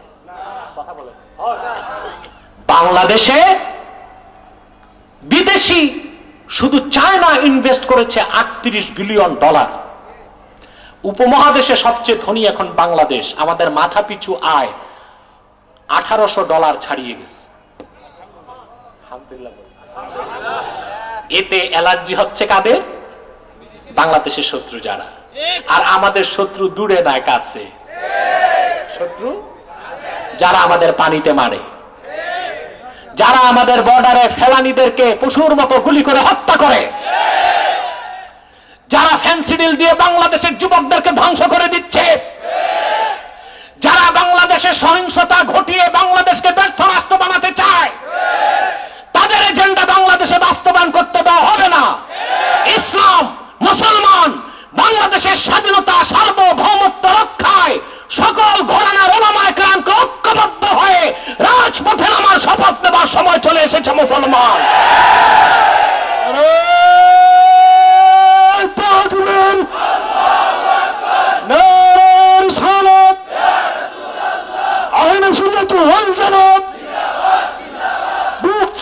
মুসলিম এক হন, এক হন।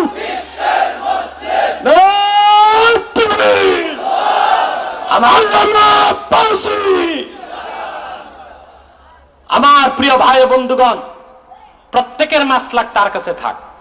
আমার টুপি আমার এটা পছন্দ, আমার প্রিয় রং সবুজ আর সাদা।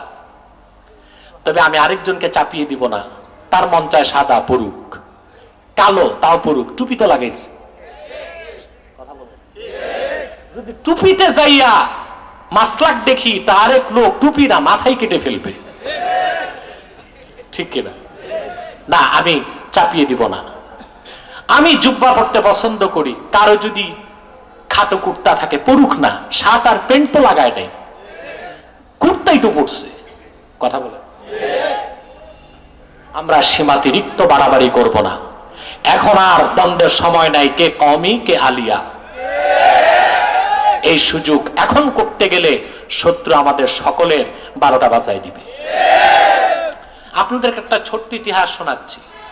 আজ থেকে 750 বছর আগে অর্ধেক পৃথিবী শাসন করেছে বাগদাদের খলিফাগণ, জানেন আপনারা, আব্বাসী খলিফাগণ, ঠিক কিনা? যিনি বিদায়ী খলিফা ছিলেন বাগদাদের, ওনার প্রধানমন্ত্রী ছিল একজন রাফিজি, বাতিলাকিদার। এই রাফিজি প্রধানমন্ত্রী, মঙ্গোলিয়ার শাসক ছিল চেঙ্গিস খান, তার নাতি হালাকু খাঁর সাথে চুক্তিবদ্ধ হইল যে আপনি এসে বাগদাদ হামলা করেন, আমি আপনাকে সুযোগ করে দিব। গাদ্দার দেশের বাইরে থাকে না ভিতরে? ওই থাকে, ভিতরে থাকে। প্রধানমন্ত্রী কি করল? সমস্ত সেনাবাহিনীকে পাঠিয়ে দিল বর্ডারে, যে বাইরের হামলা আসতে পারে, তোমরা বর্ডার রক্ষা করো। চিঠি লিখলো হালাকু খানকে, তুমি বাগদাদ হামলা করো। আর সমস্ত বাগদাদের মুসলমানকে এক জায়গায় করলো একটা বাহাসের নামে, কাকের গোশত হালাল না হারাম। বাহাস চলতেছে 1 মাস যাবত।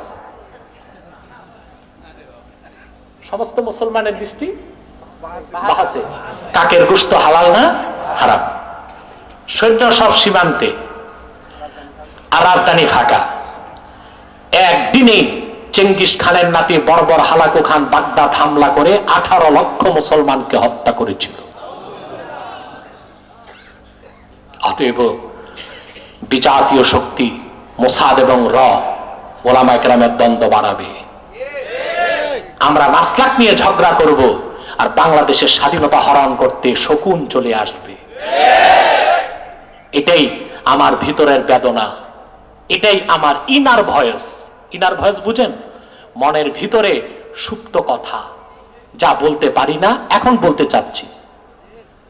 আমি জানি এ কথা বলার কারণে আমার উপর অত্যাচার হতে পারে, হামলা হতে পারে, মামলা হতে পারে, নির্যাতন হতে পারে, কিন্তু ইসলামের সুমহান স্বার্থে আমি জীবন উৎসর্গ করতে প্রস্তুত আছি। আর ইসলামের স্বার্থেই আমি স্বাধীন বাংলাদেশকে ভালোবাসি। মনে থাকবে? অতএব আপনারা খেয়াল রাখবেন, মাসলাক যার যার, দিন ইসলাম সবার। মাসলাক যার যার, দিন ইসলাম সবার। আপাতত এই স্লোগানে চলেন। তারপর যে পুরনো স্লোগান মাসলাক যার যার, সুন্নিয়ত সবার, সেটা তো আছেই। সুন্নিয়ত বাদ দিলে তো কেউ মুসলমানই থাকে না, ঠিক কিনা? আপাতত স্লোগানটি, এই স্লোগানে চলুন, মাসলাক যার যার, দিন ইসলাম সবার। দিন ইসলাম থাকবে, আমরা থাকবো, আমরা থাকবো, বাংলাদেশ থাকবে, ঠিক কিনা? মহাপাক যেন আমাদেরকে তৌফিক দান করেন। সাদাকাল্লাহুল আযীম ওয়া সাদাকা রাসূলুহুন নবিয়ুল কারীম ওয়া নাহনু আলা যালিকা মিনাশ শাহিদিন ওয়াশ শাকিরিন আলহামদুলিল্লাহি রাব্বিল আলামিন। আমাদের অতিথিরা কিছু বলবেন না? কিছু বলবেন তো অতিথিরা? 30 সেকেন্ড করেও কিছু বলেন, সবাই দোয়া করবে, তবে আমি সুযোগ দিচ্ছি আপনাদেরকে। আর কাউকে মাইক নিতে হবে না, আমি এখন পরিচালনা করব, তোমরা বসো। আপনাকেও দিচ্ছি সময়, সময় দিচ্ছি আমি। হ্যাঁ হ্যাঁ, সেটাও আমি করে দিব, আমার কথা বাকি আছে। টুপি লাগায়, দাড়িও রাখে, তাই বলে কি তারা মুসলমান হবে?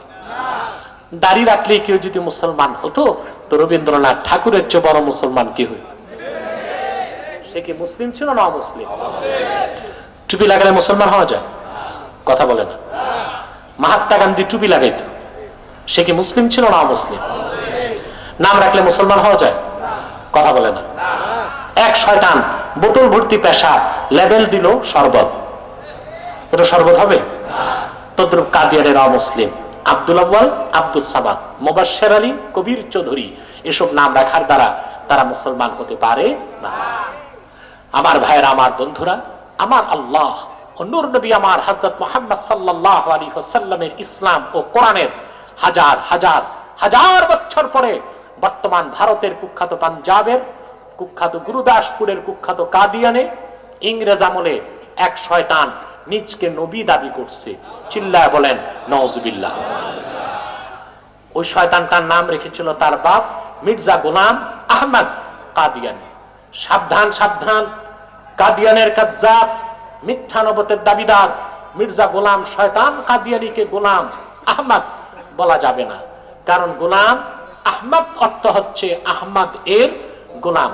কোন কাফের কোনদিনও গোলাম আহমদ, আহমদ এর গোলাম হতে পারে না। আর কাদিয়ানের কাজ্জাব মিথ্যা নবুয়তের দাবিদার মির্জা গোলাম শয়তান কাদিয়ানি, সে ছিল শেষ দরজার কুখ্যাত কাফের, সে গোলাম আহমদ, আহমদ এর গোলাম ছিল না, সে ছিল কুখ্যাত শয়তানের কুখ্যাত গোলাম। কাদিয়ানের কাজ্জাব মিথ্যা নবুয়তের দাবিদার মির্জা গোলাম শয়তান কাদিয়ানির উপর গজব এসেছে 1908 সালে।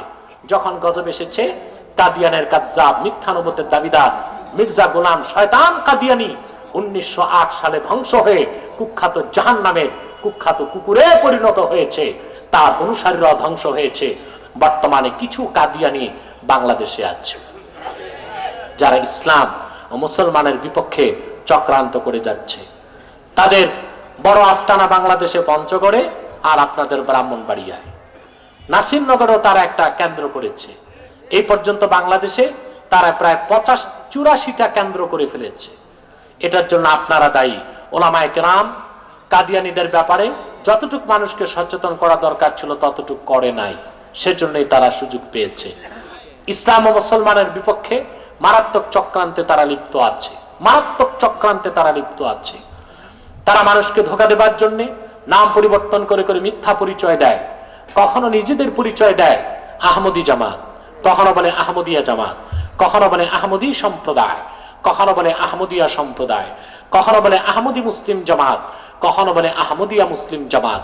সাবধান, যত কাদিয়ানি ছিল আছে থাকবে, তারা কেউ আহমদী জামাত নয়, আহমদিয়া জামাত নয়, আহমদী সম্প্রদায় নয়, আহমদিয়া সম্প্রদায় নয়, আহমদী মুসলিম জামাত নয়, আহমদিয়া মুসলিম জামাত নয়। তারা শয়তানি জামাত, কুখ্যাত জাহান্নামের কুখ্যাত কুকুরের দল। আমাদের সকল দলের একটাই দাবি, অনতিবিলম্বে স্বাধীন বাংলায় শয়তান কাদিয়ানীদেরকে রাষ্ট্রীয়ভাবে অমুসলিম ঘোষণা করতেই হবে, করতেই হবে, করতেই হবে। এই দাবি আদায়ে যদি তাহরিকে খাতমে নবুয়ত বাংলাদেশের ব্যানারে জানমাল দিতে হয়, কারা কারা প্রস্তুত আছে হাত তুলে দেখা। আমার ভাইরা, অর্থনৈতিকভাবে তাদেরকে সহযোগিতা করবেন না, করবেন, করেন, করেন। তাদের পণ্য কিনেন আপনারা।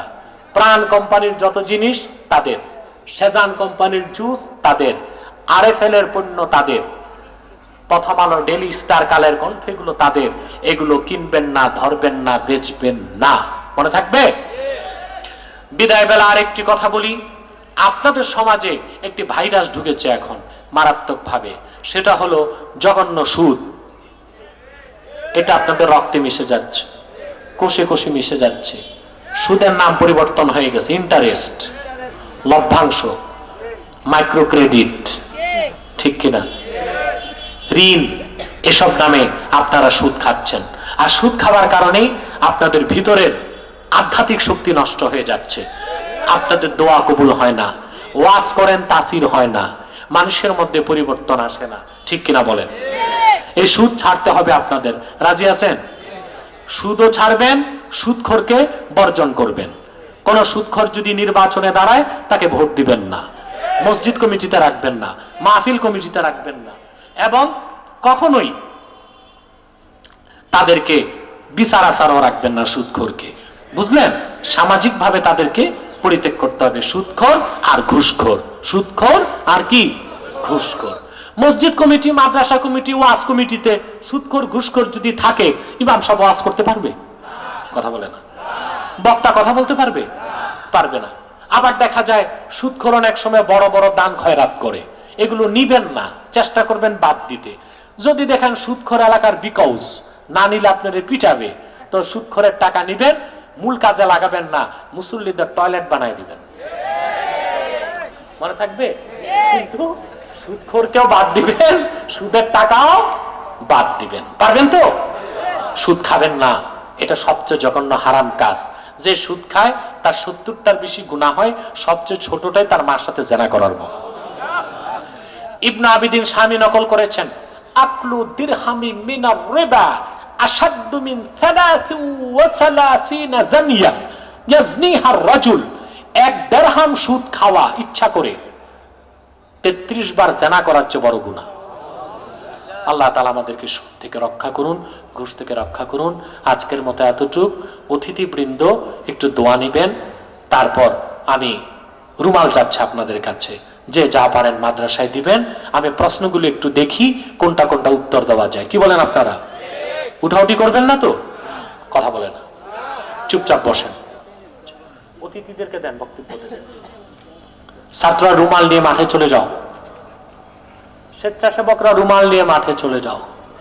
আপনাদের যেতে বলি নাই। মুনাজাত আলিম ওয়া তুব আলাইনা ইন্নাকা আনতাত তাওয়াবুর রহিম। রব্বানা যালামনা আনফুসানা ওয়া ইল্লাম তাগফির লানা ওয়া তারহামনা লানাকুনান্না মিনাল খাসিরিন। আল্লাহ তাআলা ইটাখোলা সিনিয়র আলিম মাদ্রাসার উদ্যোগে আয়োজিত আজকের মাহফিলে তোমার অসংখ্য নেককার বান্দা, পর্দার আড়ালের মা বোন নিয়ে হাত তুলেছি। এতগুলো মানুষের মধ্যে যার দুটো হাত তোমার ভালো লাগে আল্লাহ, তার দুটো হাতের বিনিময়ে আমাদের জীবনের সব গুনাহ তুমি মাফ করে দাও। আল্লাহ তাআলা রব্বুল আলামিন, হৃদয়ের গভীর থেকে দোয়া করি আল্লাহ রব্বুল আলামিন, তোমার আখিরি নবী নূর নবী আমার মুহাম্মদ সাল্লাল্লাহু আলাইহি ওয়াসাল্লাম আজ থেকে ১৫০০ বছর আগে দুনিয়ার থেকে বিদায় নিয়েছেন। হায়াতুন নবী হিসেবে জান্নাতুল ফেরদাউস রওজা মুবারকে বিশ্রাম নিয়েছেন। জীবনে একবার তোমার আখিরি নবী নূর নবী আমার মুহাম্মদ সাল্লাল্লাহু আলাইহি ওয়াসাল্লামের জান্নাতুল ফেরদাউস রওজা মুবারকে উপস্থিত হয়ে গো আল্লাহ, তোমার হাবিবের নূরের কদমে দরুদ ও সালামের হাদিয়া দেবার আগে আল্লাহ তুমি ডাক দিও না। একবার বা একাধিকবার যারা সোনার মদিনায়, নূরের মদিনায় যেতে পেরেছি আল্লাহ, জীবনে বারবার তোমার আখিরি নবী নূর নবী মুহাম্মদ সাল্লাল্লাহু আলাইহি সাল্লামের নূরের শহর মদিনাতুল মুনাওয়ারা জিয়ারতের জন্য তাদের কপালটা খুলে দাও। আল্লাহ পাক রব্বুল আলামিন, হৃদয়ের গভীর থেকে দোয়া করি আল্লাহ, তোমার আখিরি নবী নূর নবী আমার মুহাম্মদ সাল্লাল্লাহু আলাইহি ওয়াসাল্লামের নূরের চেহারা মোবারক স্বপ্নে একবার দেখে গো আল্লাহ, জান্নাত ওয়াজিব হবার আগে তুমি ডাক দিও না। একবার বা একাধিকবার যারা তোমার আখিরি নবী আল্লাহ, তোমার আখিরি নবী নূর নবী মুহাম্মদ সাল্লাল্লাহু আলাইহি ওয়াসাল্লামের নূরের চেহারা মোবারক স্বপ্ন দেখার সৌভাগ্য লাভ করেছে আল্লাহ, জীবনে বারবার দেখার জন্য তাদের কপালটা আল্লাহ তুমি সোনার কপাল বানায় দাও। আল্লাহ, আমাদের অনেকের বাবা নাই, অনেকের মা নাই, অনেকের বাবা মা একজনও নাই।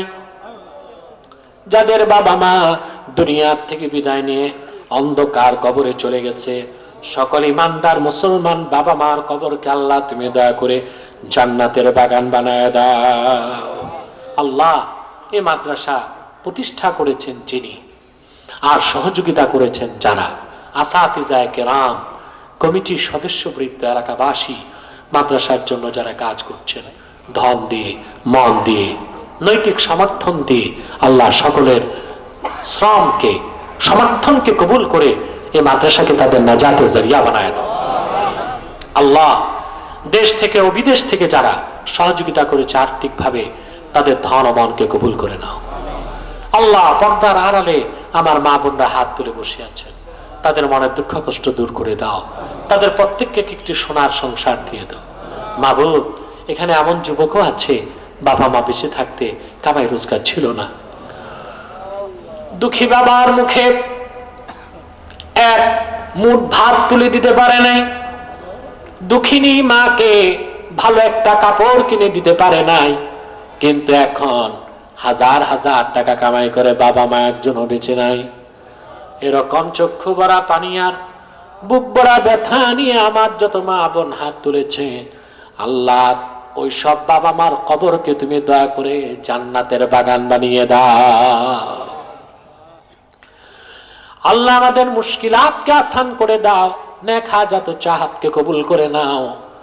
আল্লাহ, বাংলাদেশকে করোনার আযাব থেকে বাঁচাও, প্রতিটি মুসলিম রাষ্ট্রকে করোনার বিপর্যয় থেকে বাঁচাও, বিশ্বের অন্যান্য মানুষকেও করোনার গজব থেকে বাঁচাও।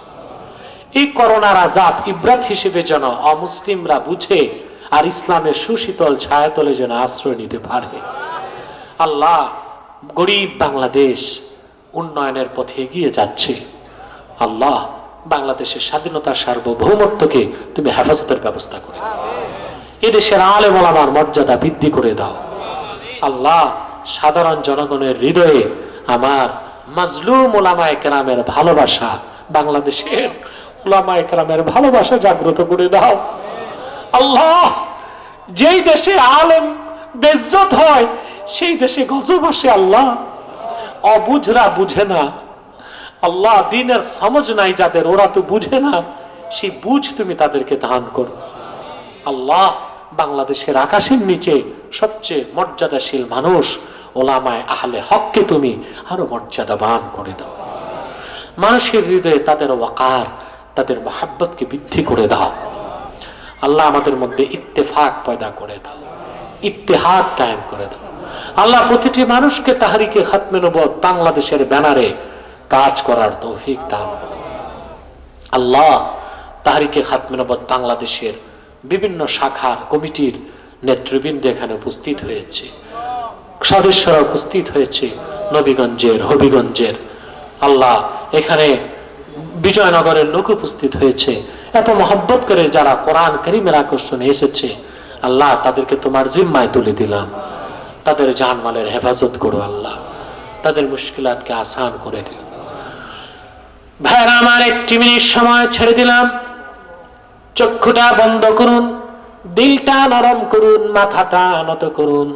আল্লাহর আখিরি নবী নূর নবী মুহাম্মদ সাল্লাল্লাহু আলাইহি সাল্লামের ওসিলা ধরে আল্লাহর কাছে চান, যা চাইবেন তাই কবুল হয়ে যাবে। যদি পারো রে ভাইরা, 2 ফোঁটা চোখের পানি সদকা করে দিন।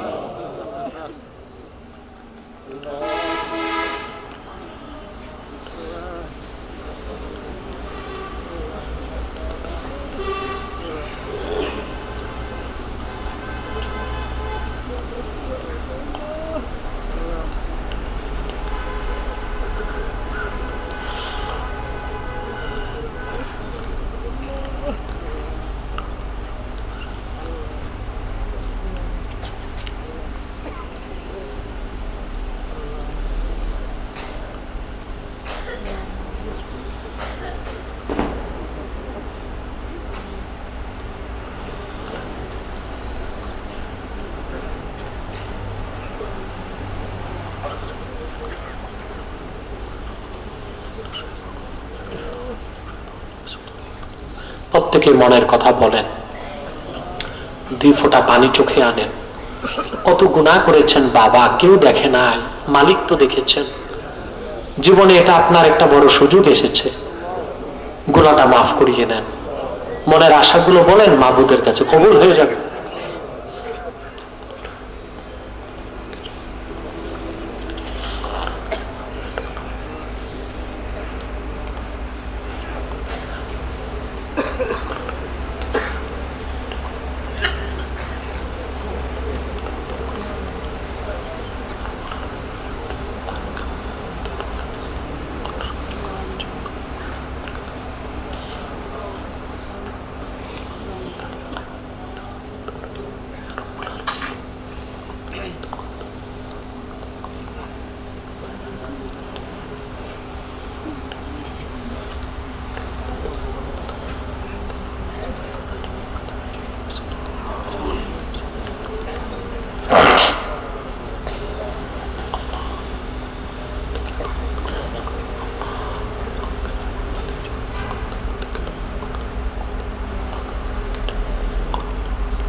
اللهم إنا نتوسل إليك بوسيلة حبيبك المحترم نبيك الخاتم سيدنا إمامنا محمد بن عبد الله نبي الله رسول الله صلى الله عليه وسلم الذي أكملت به قصر النبوة وحكمت لا نبي بعده وأعلنت في القرآن بالبرهان أن محمدا صلى الله عليه وسلم خاتم النبيين والمرسلين قبل 1500 سنة وصلى الله تعالى على خير خلقه نبينا محمد نور الله وعلى آله وأصحابه أجمعين برحمتك يا أرحم الراحمين.